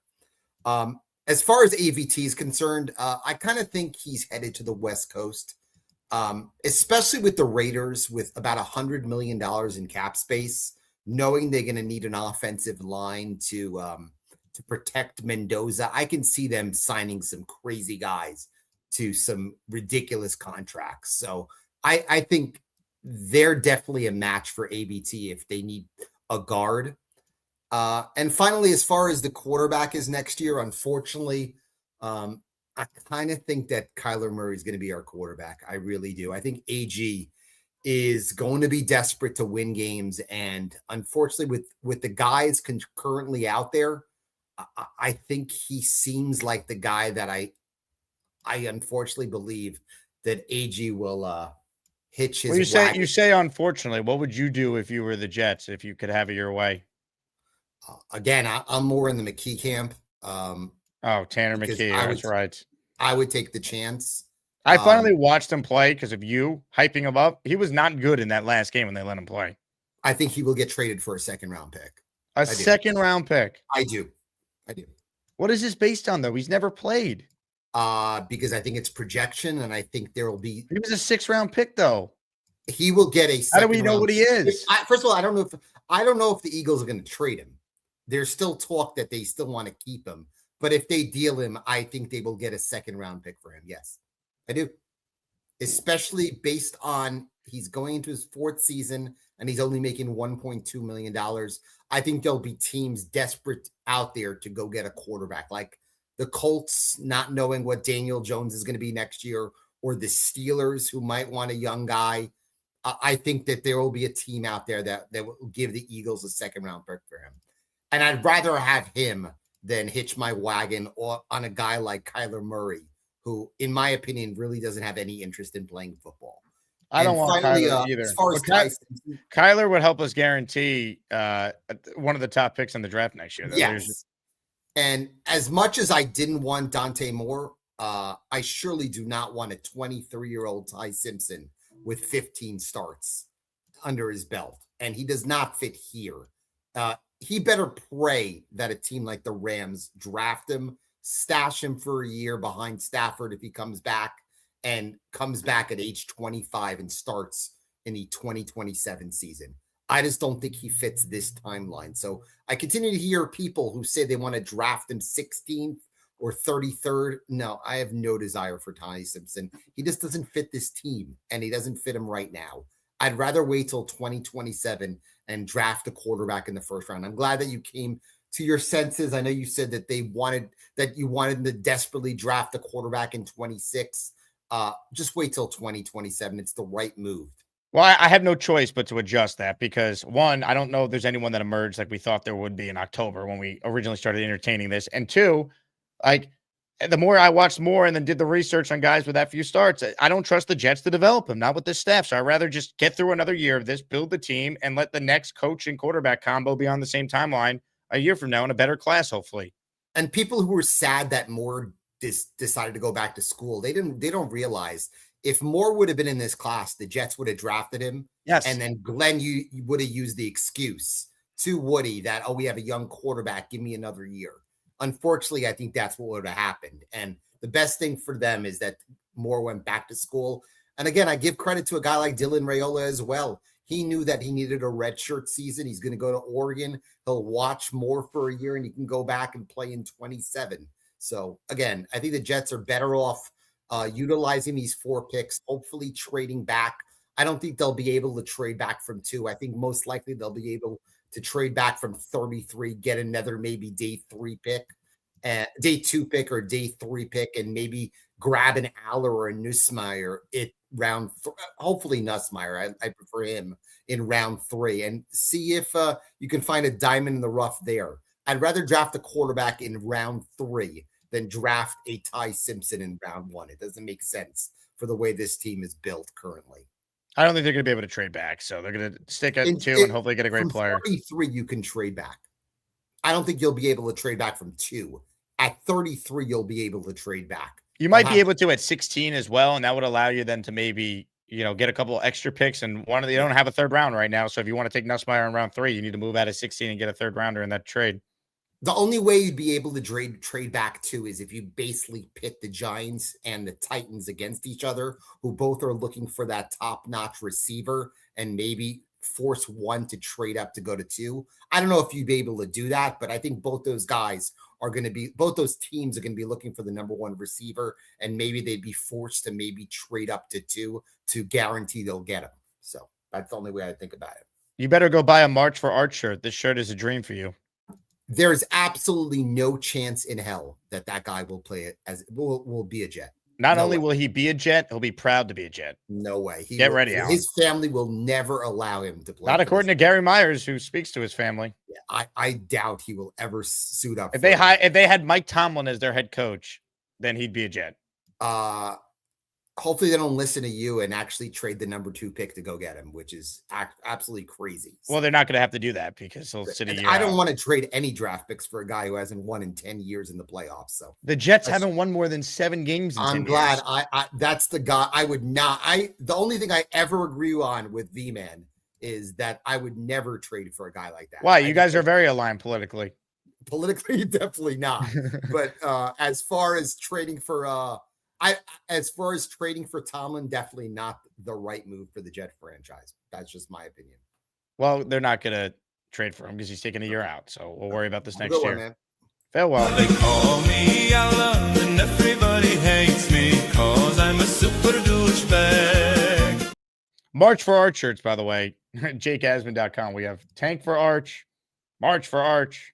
If anyone has any other cool designs, we'll throw them up there. Let's see. Make sure I just didn't miss any super chats here. I don't think I did. I'm going to gift the membership shortly. Get another person in our raffle. We're at 11. So if you want a membership, hit the like button and make sure you're subscribed to the channel. If you're just tuning in, our top prize today at the end of the show, we spin the wheel to raffle away a Rex Ryan autographed football. Veteran Jets fan says, just a reminder that Sellers was Allen's John Elway. He did love the Norris Sellers. Well, Allen, you can get him next year because he sucked in college this year. He's going back to school, which is why I think Dante Moore is making a huge mistake. I'm glad he's doing it, but I don't think Dante Moore is ever going to be able to recoup the money he turned down. Now, maybe he ends up being great. He'll get a second contract. It won't matter. We won't know until years from now. Maybe, but it's risky, man. Ask Nussmeier, ask Aller how that goes. I showed this yesterday. Todd McShay a year ago, right after the 2025 draft ended, did his way too early 2026 mock draft. Jets had the number 1 pick. They took Garrett Nussmeier. Now, Caleb Downs went number 2, so maybe we could take Downs number 2 this year.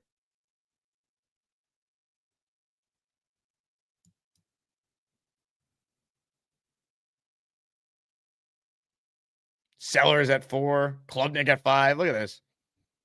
That was supposed to be the quarterback class. So many quarterbacks. You never know. I do think next year will be better.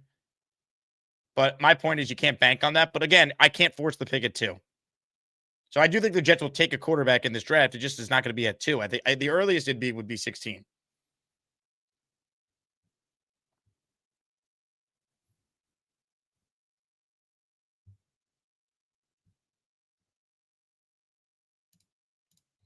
Comments, questions, super chats, cut the line. Let's say hello to the Rooster, who's next. Hello, Rooster. How we doing today? Oh, and let me just start. I agree with you on not taking Dante Moore, but not having Dante Moore in this draft makes this the most unappealing 2 pick in the last 10 years.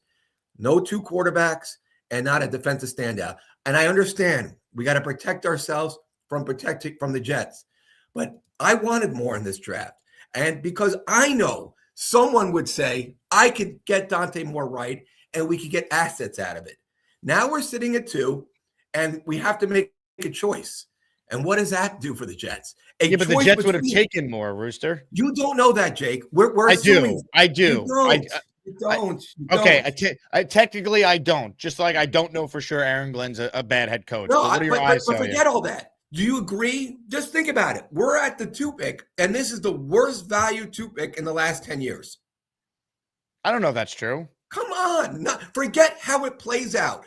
Going into it, no 2 quarterbacks and no defensive standout. Yeah, but that doesn't mean the second pick in the draft doesn't have tremendous value. You could get talking about you can get any player in the draft.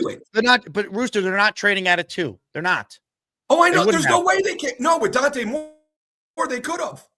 They could have, but they were not going to. They were not going to do the right thing. That's where we disagree, but that's here nor there. What evidence do you have that the Jets, who are desperate, wouldn't take the quarterback, convince themselves? I don't think because I think he sold them on a 3-year plan with those 3 first-round picks. But we're not going to argue that. 3-year plan. I think they're tanking. You'll get 3-year plans in the NFL. I think this year is going to be worse than this year. And I'll tell you why. You know what we think they're going to win? You think they're going to win less than 3 games? Possibly. Let me tell you why. Then Glenn's gone. No. Okay, don't tell me anything. Fine. It's over then. No problem. But let me tell you why I'm worried. One, we see they're not firing any other coaches because they know they can't hire anyone. There's 9 openings, all the good guys. So they got to wait to the very last minute to get rid of their coaching staff. We know that, right?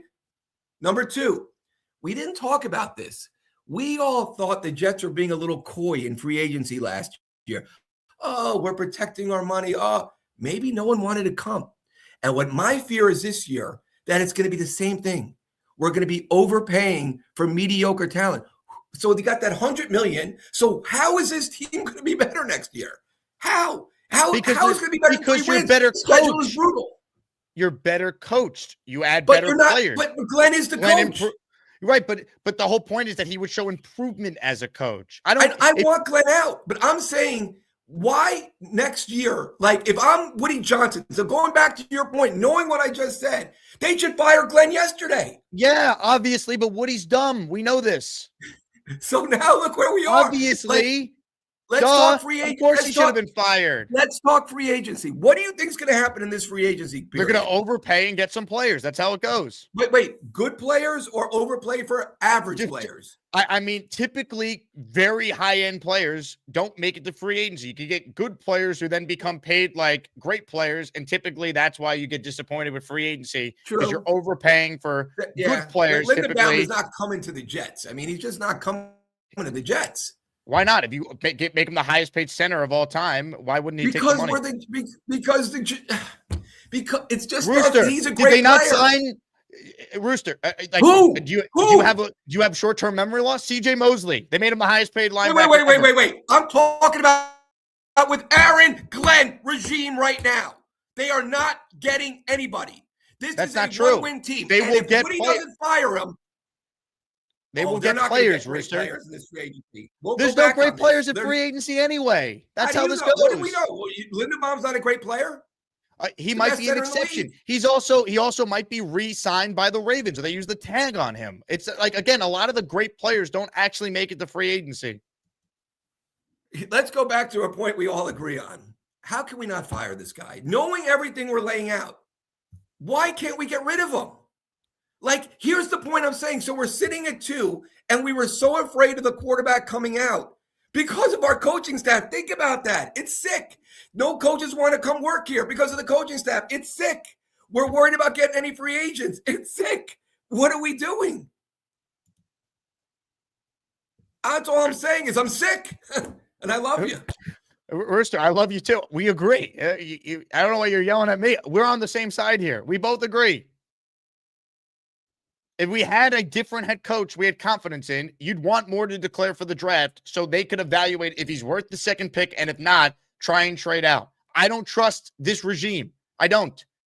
Aaron Glenn is desperate. He needs a quarterback. He'll convince himself Moore's the guy. He also can then go to Woody and say, hey, we have this young developmental quarterback. This year might be tough. We're going to play a Kirk Cousins or Marcus Mariota type. Give Moore a chance at the end of the year. And then in year 2 for him, year 3 for us, we got 3 first-round picks. We build the rest of the team. Woody, we got this plan. Now they can't do that. So they actually have to prove they can coach and take guys that are here and make them better, which they failed to do. No one got better on this team. That's poor coaching. Now you have a brand new defensive staff coming in. Hire the right guys. Show real improvement defensively, Aaron Glenn. You're a defensive head coach. Improve the offensive staff. Can we see some development of offensive players?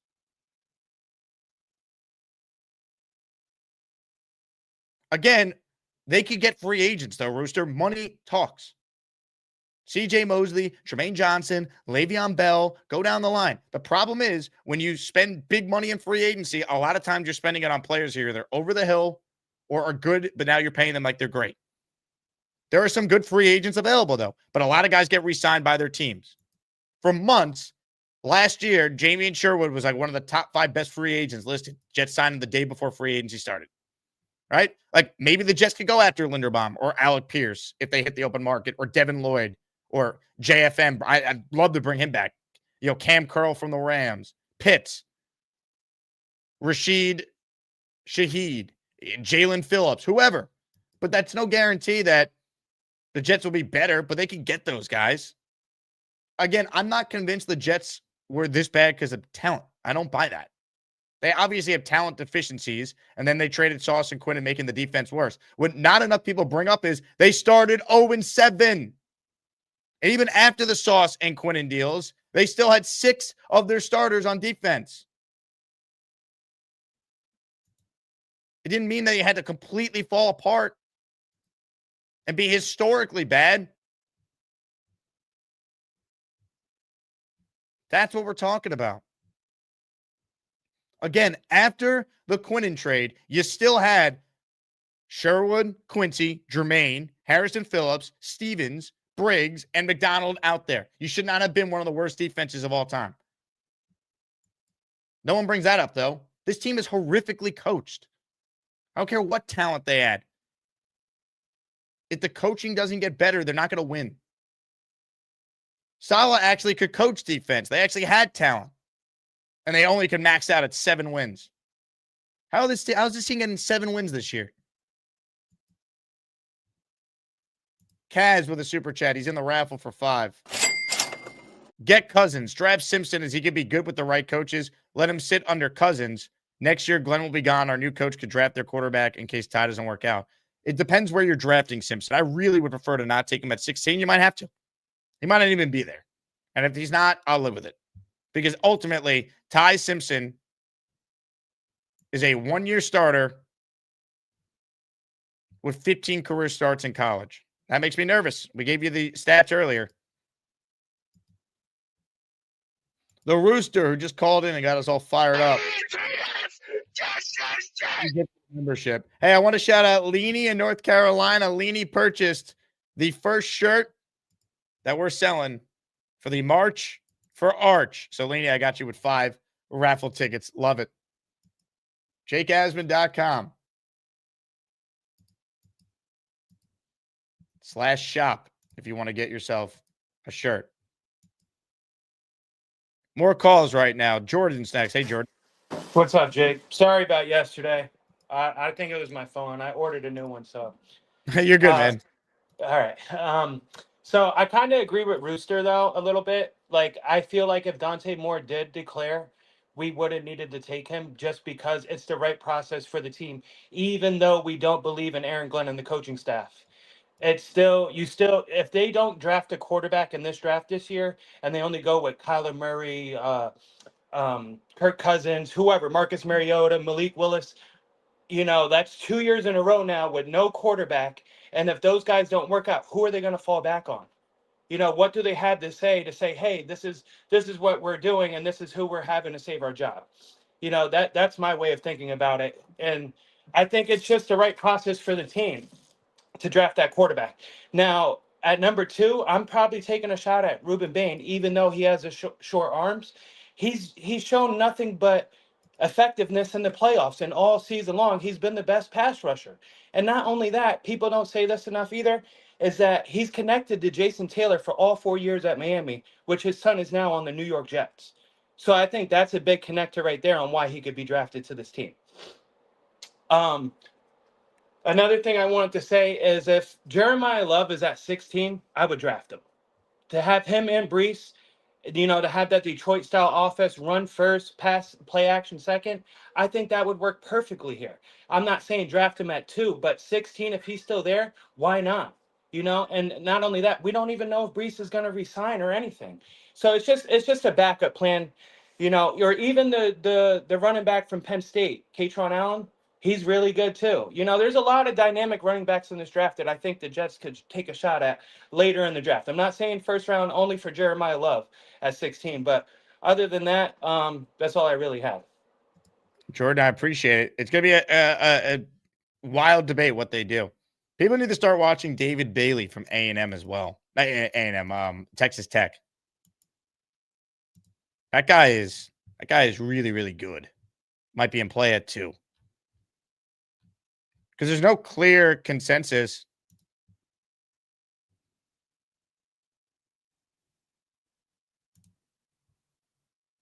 So it could be him. Could be Bain. Now, I'm a fan of Reuben Bain. You've watched the show, you know that. I don't care about his arms. I like him because of his name.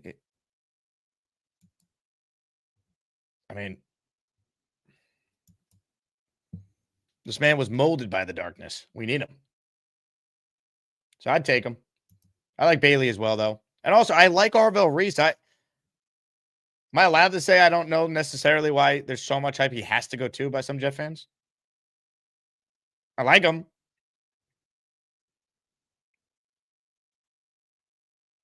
But I don't know if I need to have him. I don't know. We'll let the process play out. More of your calls right now. We got some legends still on the line. Let's get to some of them right now.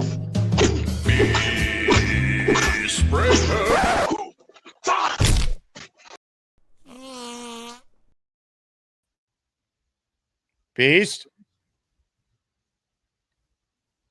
Beast.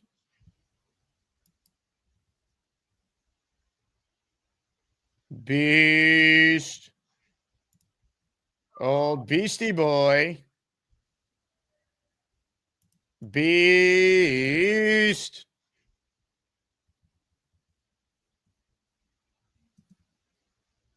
Beast. Beast. You know what time it is? A beast breaker. 666. I'm gonna take my fist and shove it up your ass, and then he got We don't know where the Beast is. We do know where Carlos the Barber is. He's working. Hello, Los.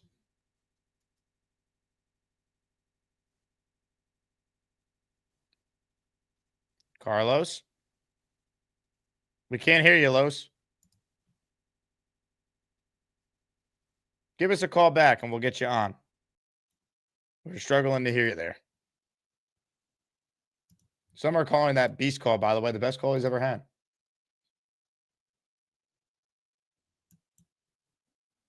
Ladies and gentlemen, more of your calls. Open phone lines for those of you who do want in, by the way. Adam is cool, although kind of basic. He claims he's too cool, though often quite basic. He makes great jet points, looks a little basic. Adam is cool, too cool, but basic. Some would say generic. Hey, Jake. You know, they said Linderbaum also had short arms, and look what happened. Now he's going to get $20 million a year. They did say that about Linderbaum. The arms. Yeah, the arms. Oh, yeah. Didn't they say that about Will Campbell, too, a year ago? And he had a really good rookie year from what I could tell. Yeah, people are really obsessed with arm length these days. What's up with that? Size does matter. I just don't know if arm length matters. Exactly. You know, I think the Jets are an attractive place if you're a coach, right? You can get, 4 years guaranteed and only do 1 year of work if Woody doesn't like you. You're not wrong. Right? I think it's pretty attractive, if you ask me. I hope that he'll find a good DC. I think promoting who we have would be a mistake because we didn't really see an improvement when Wilkes was fired. If Glenn's move is to promote Chris Harris from within, anyone still defending this guy, I can't wait to see what the spin zone will be. Absolutely. It's kind of nutty. I think the two spot where we are, number one is Mendoza, no matter who picks it. So number two is as good as number one if you don't need a quarterback. So it's still the number one overall pick in half the team's minds. So who knows who might be asking for what? And it's kind of a chaos draft now because of it when you think about it. It's pretty cool. There's a lot of options and there's no consensus, which means we get to yell and scream about it for 4 more months. Yeah, I can't wait. Be good. And we're going to still talk about, more for some reason, even though he won't be in this year's draft. I was trying to think. I think Bain is still. I think Edge is the most impactful player. If we were to pick, I think Bain would be good. Let's see how he shows up on Monday. I hope he has a competitive game. You love the darkness. I just like I think that position is more impactful than the other positions that we could be looking for. I know we have a lot of gaps everywhere, but we've been looking for an edge rusher for a long time. It would be nice to actually have one. That would be kind of nice, right? Along with the other 3 first and second rounders that we have. We're going to get 4 young cost-controlled talent. And Muji hit on his first and second round picks last year, I think. Did you think? I thought Mason Taylor was a good pick. Any regrets on that? I don't know if I have regrets on it. I think he has a chance to be a good pick. I won't say he's been a good pick. I think there's potential, though, for sure. Yeah. So I guess we'll see. But I don't think it was a bad pick. It wasn't over. He played. He played. Yeah, it wasn't a reach or anything. He went where roughly he was expected to go. Yeah, exactly. So just trying to think. I lost my train of thought, but I think overall, I think that we're going to be talking about the same thing over and over again. But there was one player that I don't think we've talked about in terms of bridge quarterback, and Tyler Huntley. I think he could be very affordable. Not the same name unless He he's can't going to be the follow only Harbaugh. one. It would have to be sign Cousins, sign Huntley, and draft someone. Yeah, it'd be interesting though, because I think Huntley actually had a decent year, all things considered, with high pressure with the Ravens, and he may follow Harbaugh to back up Dart or something. But I don't know what the situation is over there. But he isn't a name that we talk about. But he's also relatively young. You know, he's earned his stripes. You never know what you might get out of him as a bridge to a future rookie.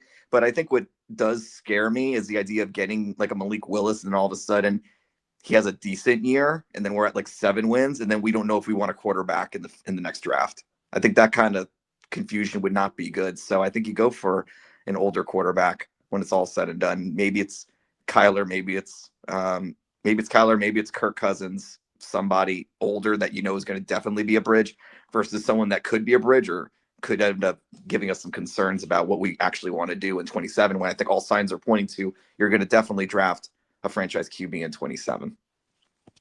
They are, in all likelihood, going to have to do that, probably with a new head coach. So just build the team is my philosophy. Yeah, I agree. All right, that's it for me. Good stuff, Jake. Adam, appreciate it, man. I hug him every day. I hug him every day. Ladies and gentlemen, let's hope this works, folks. He's on the line. Hello, I'm Mikey. I'm Bobby's little bro. Have you seen Jake Graves? She's so beautiful. I love my boy Jake, but not in a gay way. I am so happy. I'm not gonna touch anything, I promise.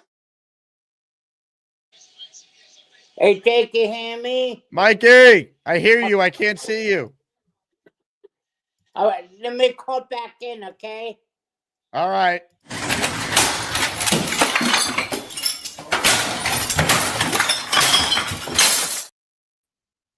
Now let's get back to the Jake Asman show. Take it away, Jake Asman.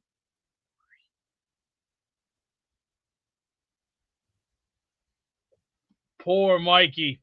Poor Mikey. Oh, we'll have to get him some better internet, Jake, shall we? Let's try to find some connection for him. Maybe we'll get him some AT&T or something, or maybe something that works. Poor guy. I can't blame him. You know, he's gone through enough. I can't. You know, I don't see any changes, but this team does need a good lopsided, good. You know, the old saying, this up the ass. You know, good foot in the ass, the old Red Foreman way. If anybody wants this team to succeed, may we learn this kind of a lesson in life. I swear on my grandfather's soul, this team needs to do better, because the 15 years of pain, the agony, the fighting, the everything that we've had thrown at each other, us at each other's throats, it's sickening. It's like watching spit and vomit go hand in hand, and it's like. Hello, I'm Mikey. I'm Bobby's little bro. Have you seen Jake Graves? She's so beautiful. I love my boy Jake, but not in a gay way.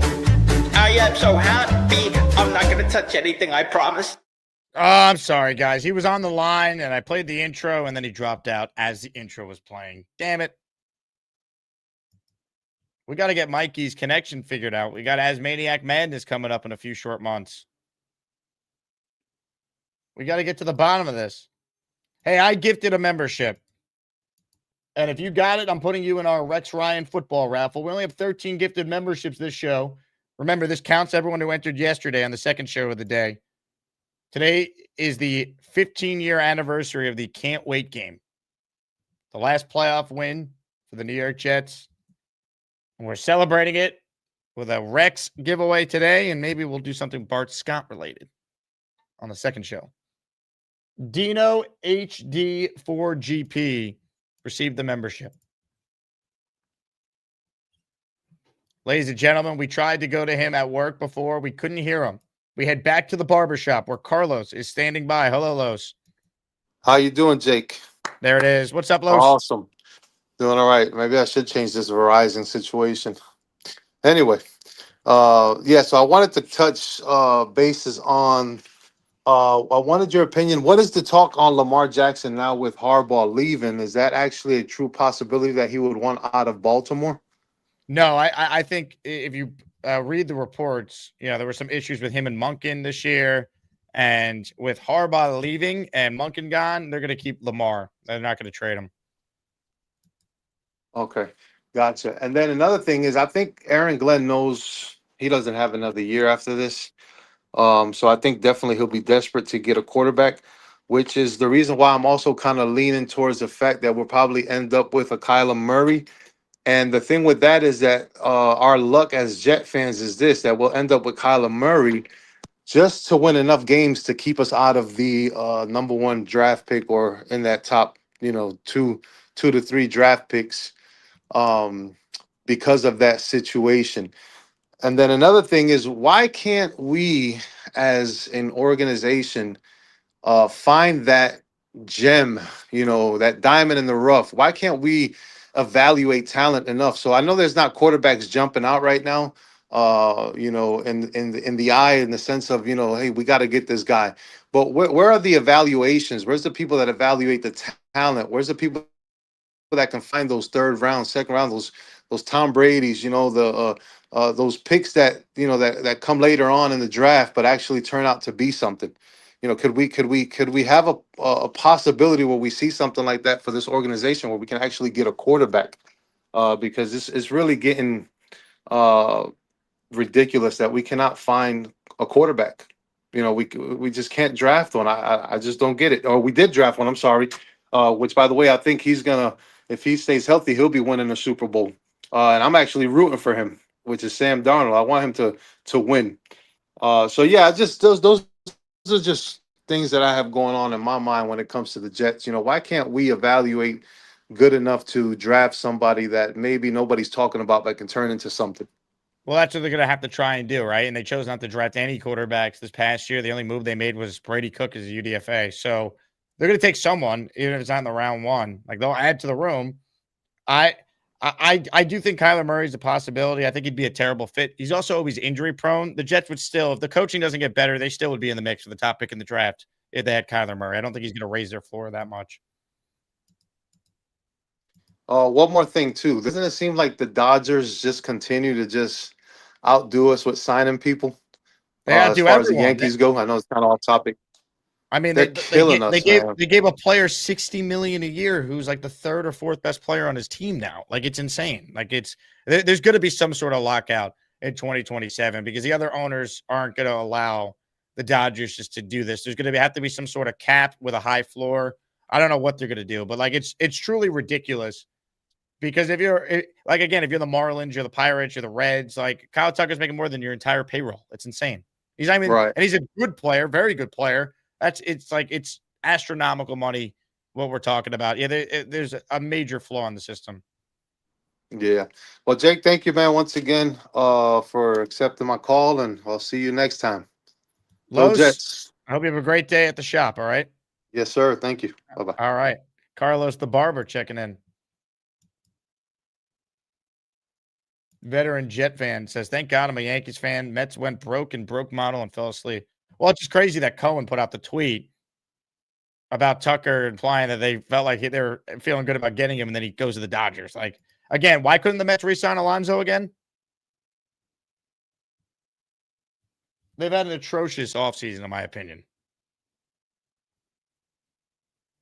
I've talked about this, obviously not on this show, but on radio. I don't get it.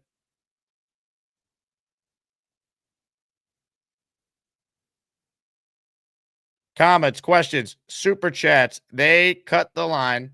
Last chance to get in on the show. Ladies and gentlemen, I'm going right to them. Not going to play the intro. Let's hopefully be able to hear him. Mike, hey.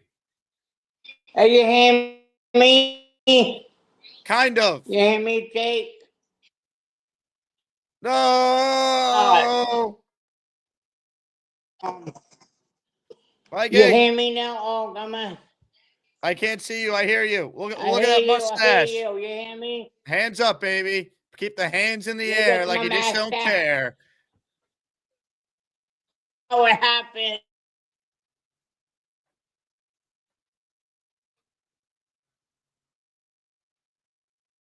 Ah. I hug him every day. I hug him every day. Keep trying, Mikey. One day we'll figure this out. What a mustache. Josh in the house. We jet what we jet, and we don't get upset. That's money well spent right there, Josh.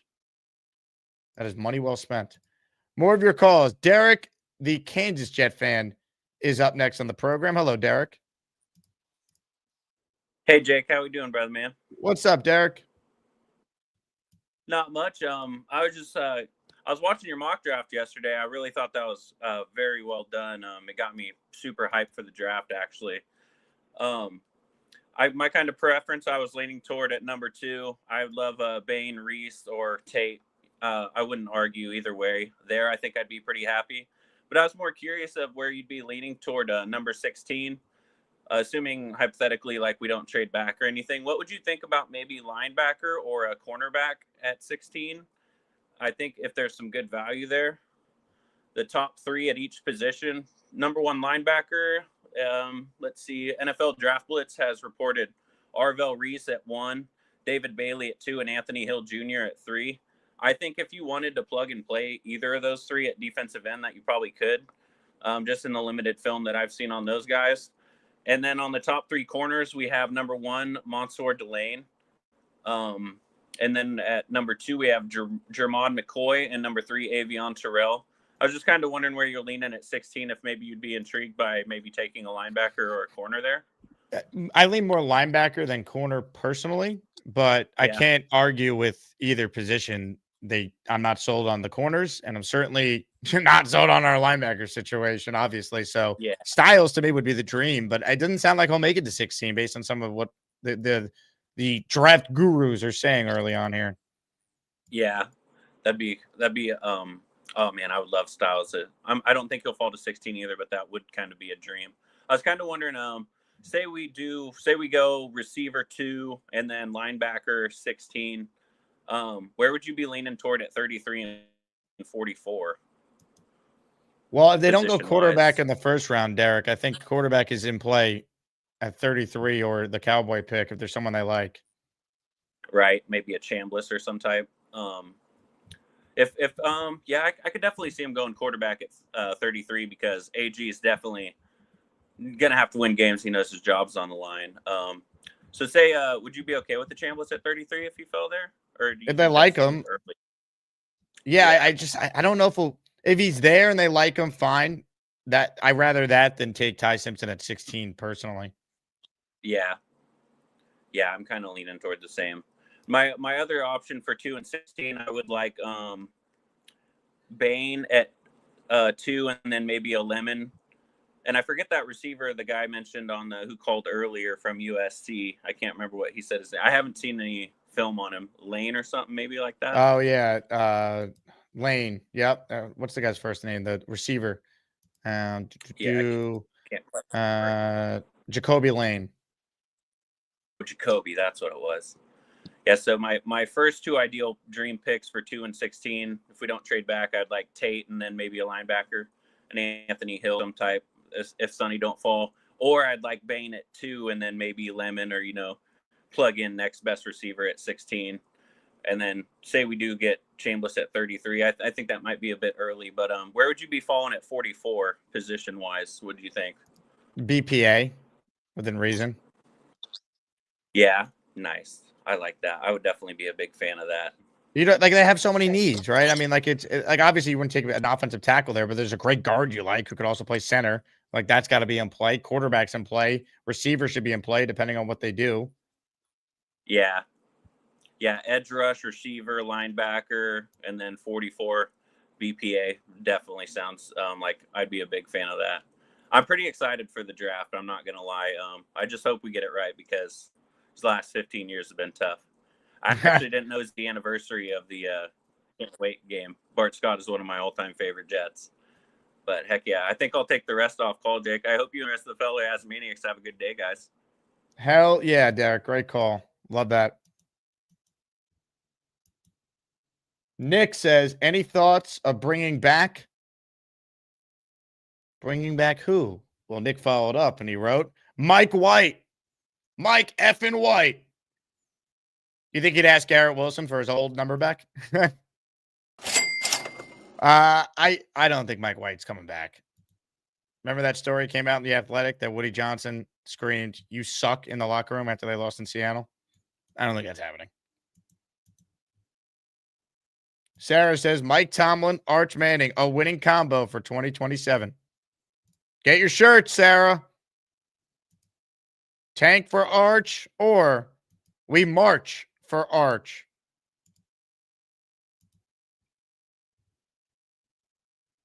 March for Arch or tank?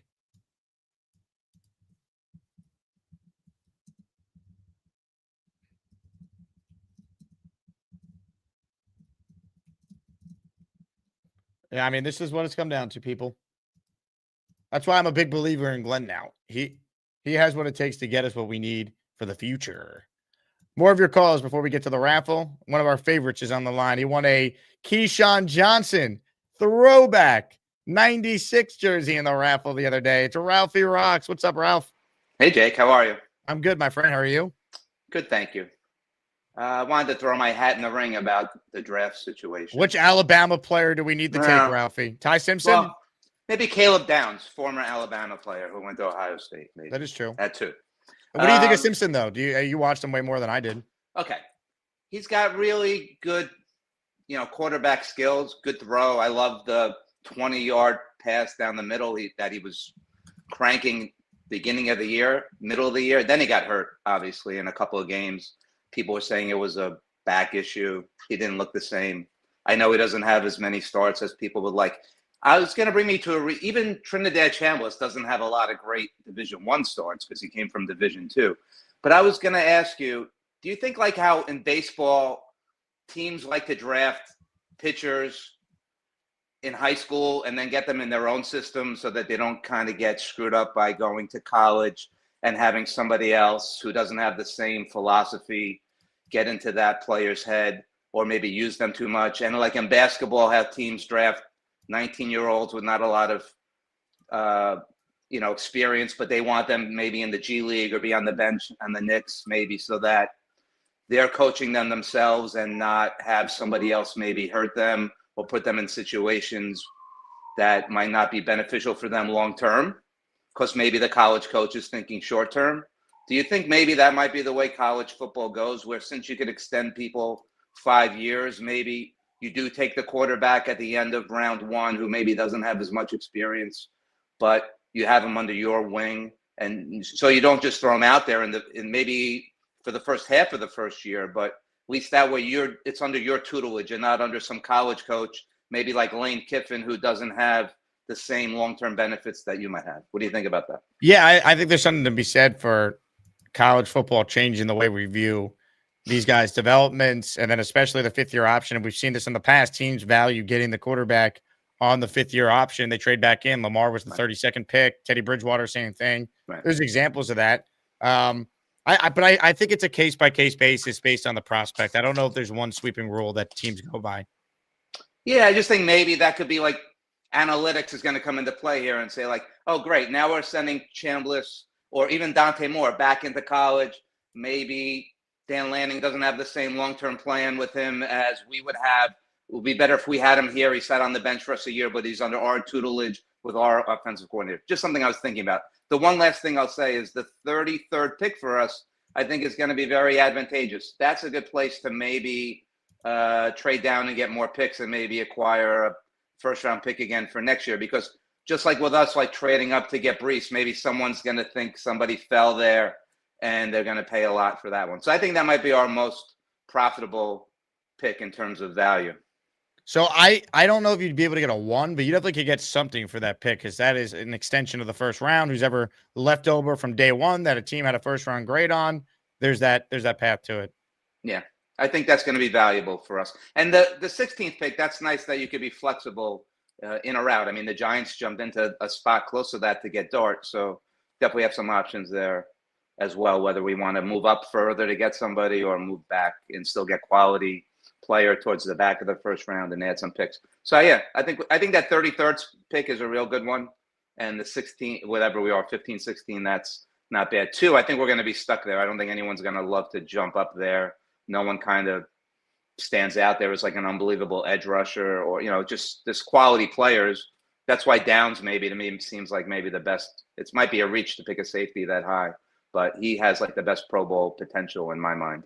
But what do I know? I'm a Yep. financial advisor. What can I tell you? Are you a Met fan, Ralphie? Obviously, Mets and Jets. I mean, it builds character like you can't believe. Luckily, my Well- son went to Alabama. Thank God. I got good news for you. The Mets just signed Bill Bichette to a 3-year deal for $126 million. So there you go. Wow, I'm wondering where they're going to put him, but I guess Simeon will just take a back spot somewhere, and they'll put him at second base, I assume, with Lindor. Very nice. There you go. I'll take it. Yeah. Thanks for making my day, Jake. My pleasure, Ralphie. Great job Next, as you'll tell always. me, next call, maybe you'll tell me Aaron Glenn got fired. Next. Unfortunately, I don't have that news for you, but good call nonetheless. That's a good move by the Mets. It'd be interesting to see where they play him. I mean, he can play second, he can play short. He's obviously not going to play short for the Mets.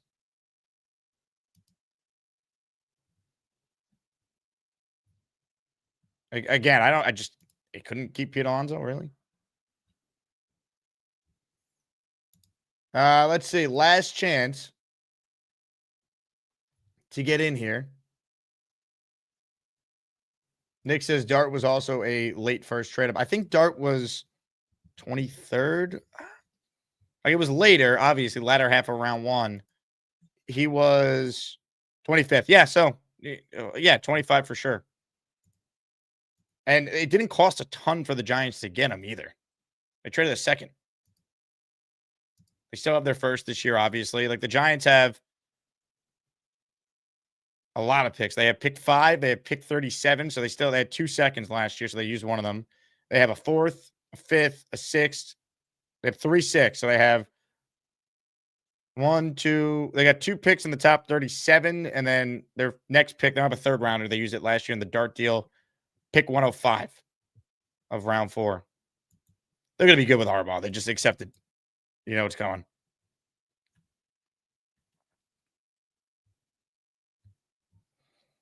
Bichette's got opt-outs after years 1 and 2. That's the new that's all the Raven baseball now. Is short, big money contracts with opt-outs. Tom says, seems like the Patreon link might be broke, but I bought March for Arch on your shop. Tom, on the dashboard for patreon.com, you'll see the code. But I did see that you just purchased, and you did use the discount code. So you got it. You're all set. Shout out to Tom Roseman. He just bought a March for Archer. Let's give him 5 raffle tickets for that one. If we're going to be miserable for another year, at least we could laugh at ourselves and have fun with it. Let's see. Ralphie with a great call there. He might have been our last one. Big fella says Mike White should have yelled back, Woody, you suck. Amen. Jordan says no matter who they draft, they need development, offense, or defense. 1,000%. Any player does. Any player needs to be properly coached. It's how they get better. They can come in and be good and have a high floor, but for them to hit their peak, they need good coaching. And that's my big fear with this staff right now. It's why I didn't want them to draft Dante Moore. He didn't play well enough where he's clearly, no doubt, yep, you take him no matter what, like Mendoza was. And while I think Moore has a chance to be really good, I still like him as a prospect. I don't like him with the Jets. After watching our coaching staff not know how to do anything right besides banjo. And we have a desperate head coach. He's going to try and save his job. He'll play Moore before he's ready. And how will we even know if Moore is ready? Who's coaching him? Charles London?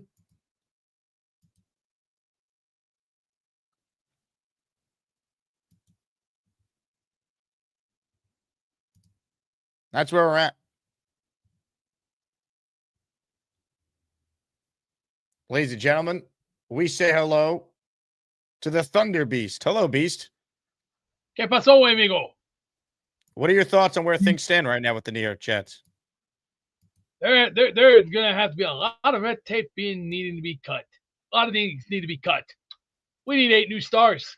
And I'm serious. 8 new stars. We got to go out in the market and get them. I already made my point loud, and we made it very clear. The ice baths, we're going to put those in the locker room for one reason. The boys need to learn. As Flair has said this hundreds of times, everybody, pain comes a price. But when you want to win it that bad, you're going to have to pay for it. That's what brings you to the dance. Dante Moore, I'm glad he went back to school because he wasn't ready to begin with. Because when I watched him against Indiana, He made his first mistake. Yep, that's what I said. Yep. He's not ready, not prepared. See, when your mouth gets too big, see, The Undertaker has said these words before. Your mouth was writing checks, your ass can't cash. It's time for him to go back to the learning tree. So there's going to come a time, not right now, not 6 months from now, maybe a year. Hey, Beast, Common Country says your legs need an ice bath. Have you thought about that? My legs are perfectly fine. My body's been through wars more bigger than your sorry monkeys on a cold day, Pally. I wish you'd survived the 8 degrees or the 14 degrees that I've been to. So if you haven't, but unfortunately, you only got it. But I'm going to tell you right now, we're going to keep our eyes on Mendoza. We're getting him first. Then the next thing we're going to get. So. You want to bet that? We ain't backing down. I ain't backing down. Nobody else is backing down. What if the Raiders take Mendoza, though? Then you start looking at other options. You got That's California. what we're doing. We got California. We got Arizona. We got Wisconsin. You got Florida. You got Georgia. You got all the U.S. Take a look around. It's not that hard, but stay out of the 99-cent store. We're not going back to that bullshit again. We're going to start spending better. That means we're not. Didn't think of it that way. Good point, Beast. Hey, Ralphie says, Beast is so salient. Put me in the raffle. Ralphie, you are in officially for 2. All right, let's get to the Asmaniac raffle. Now, it's a signed football by our guy, Sexy Rexy Rex Ryan. And ladies and gentlemen, before we head to the raffle, we hand things over to our master of ceremony. I got gas right now.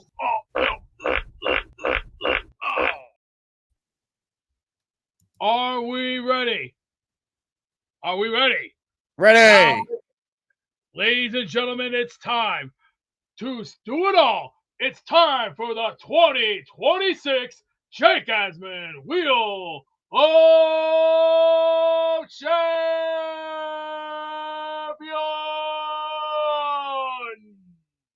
It's time to announce the winners of the weekly Asmaniac raffle. Let's spin the Jake Asman Show Wheel of Champions and find out which Asmaniac is winning an epic prize. Ladies and gentlemen, it is time for an Asmaniac raffle. Good luck to everyone, but only one can win. And how about this? Nick Shine says, put this in for the Beast. Nick Shine, you are a good man. We will give Beastbreaker 2 entries on Nick Shine's behalf. Beast, what do you have to say to the great Nick Shine? Thumbs up, kid. Now let's begin. Hold on, I got to enter you in here. All right, here we go. Ladies and gentlemen, you know the rules. If you win, email me, asmanjake@gmail.com, your name and address so we know where to send the football to. Here we go. Your winner is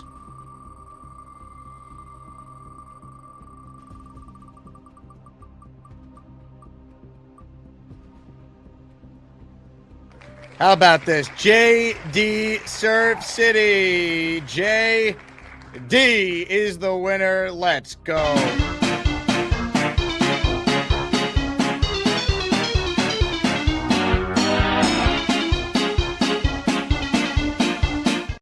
JD won because he bought a shirt, Tank for Arch, yesterday, and we said anyone who enters during the show will get in. So, JD, congratulations. You have this signed Rex Ryan football coming to you. Hey, big thanks to everyone who tuned in. Thank you to Paul Fiore for joining us. First-time guest. I thought he was excellent, level-headed, really good analysis. Nick Faria will be with us at 4 p.m. today. So we'll be back in 4 hours if you're watching this live right now. More Jets talk, more news developing on staffs for the Jets, coaches, the plan at 2. We got a lot to talk about, and we'll be breaking it down for you every step of the way. Again, you guys are the best. Couldn't do the show without the support of the Asmaniacs. So I leave you all with this. Enjoy it, sit back, and go Jets, everybody.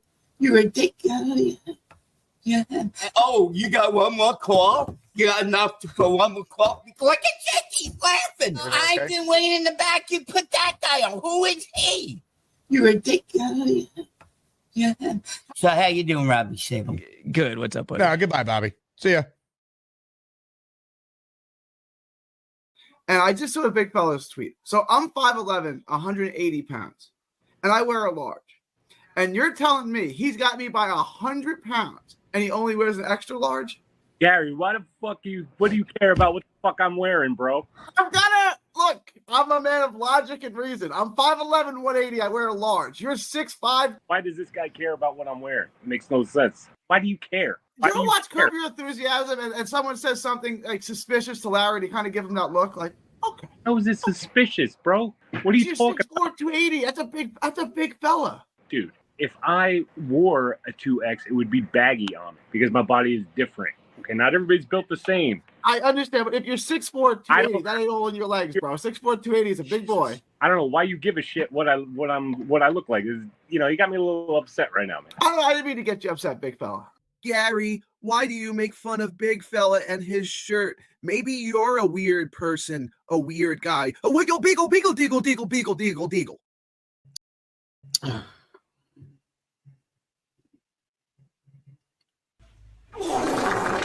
Excuse me. Hey, here's the deal. Just got no chance unless you click on that like button. And you got to make sure you subscribe to the Jake Asman Show. You don't, you can get the f*** out. Now let's go, Asmaniacs. We're built for this shit.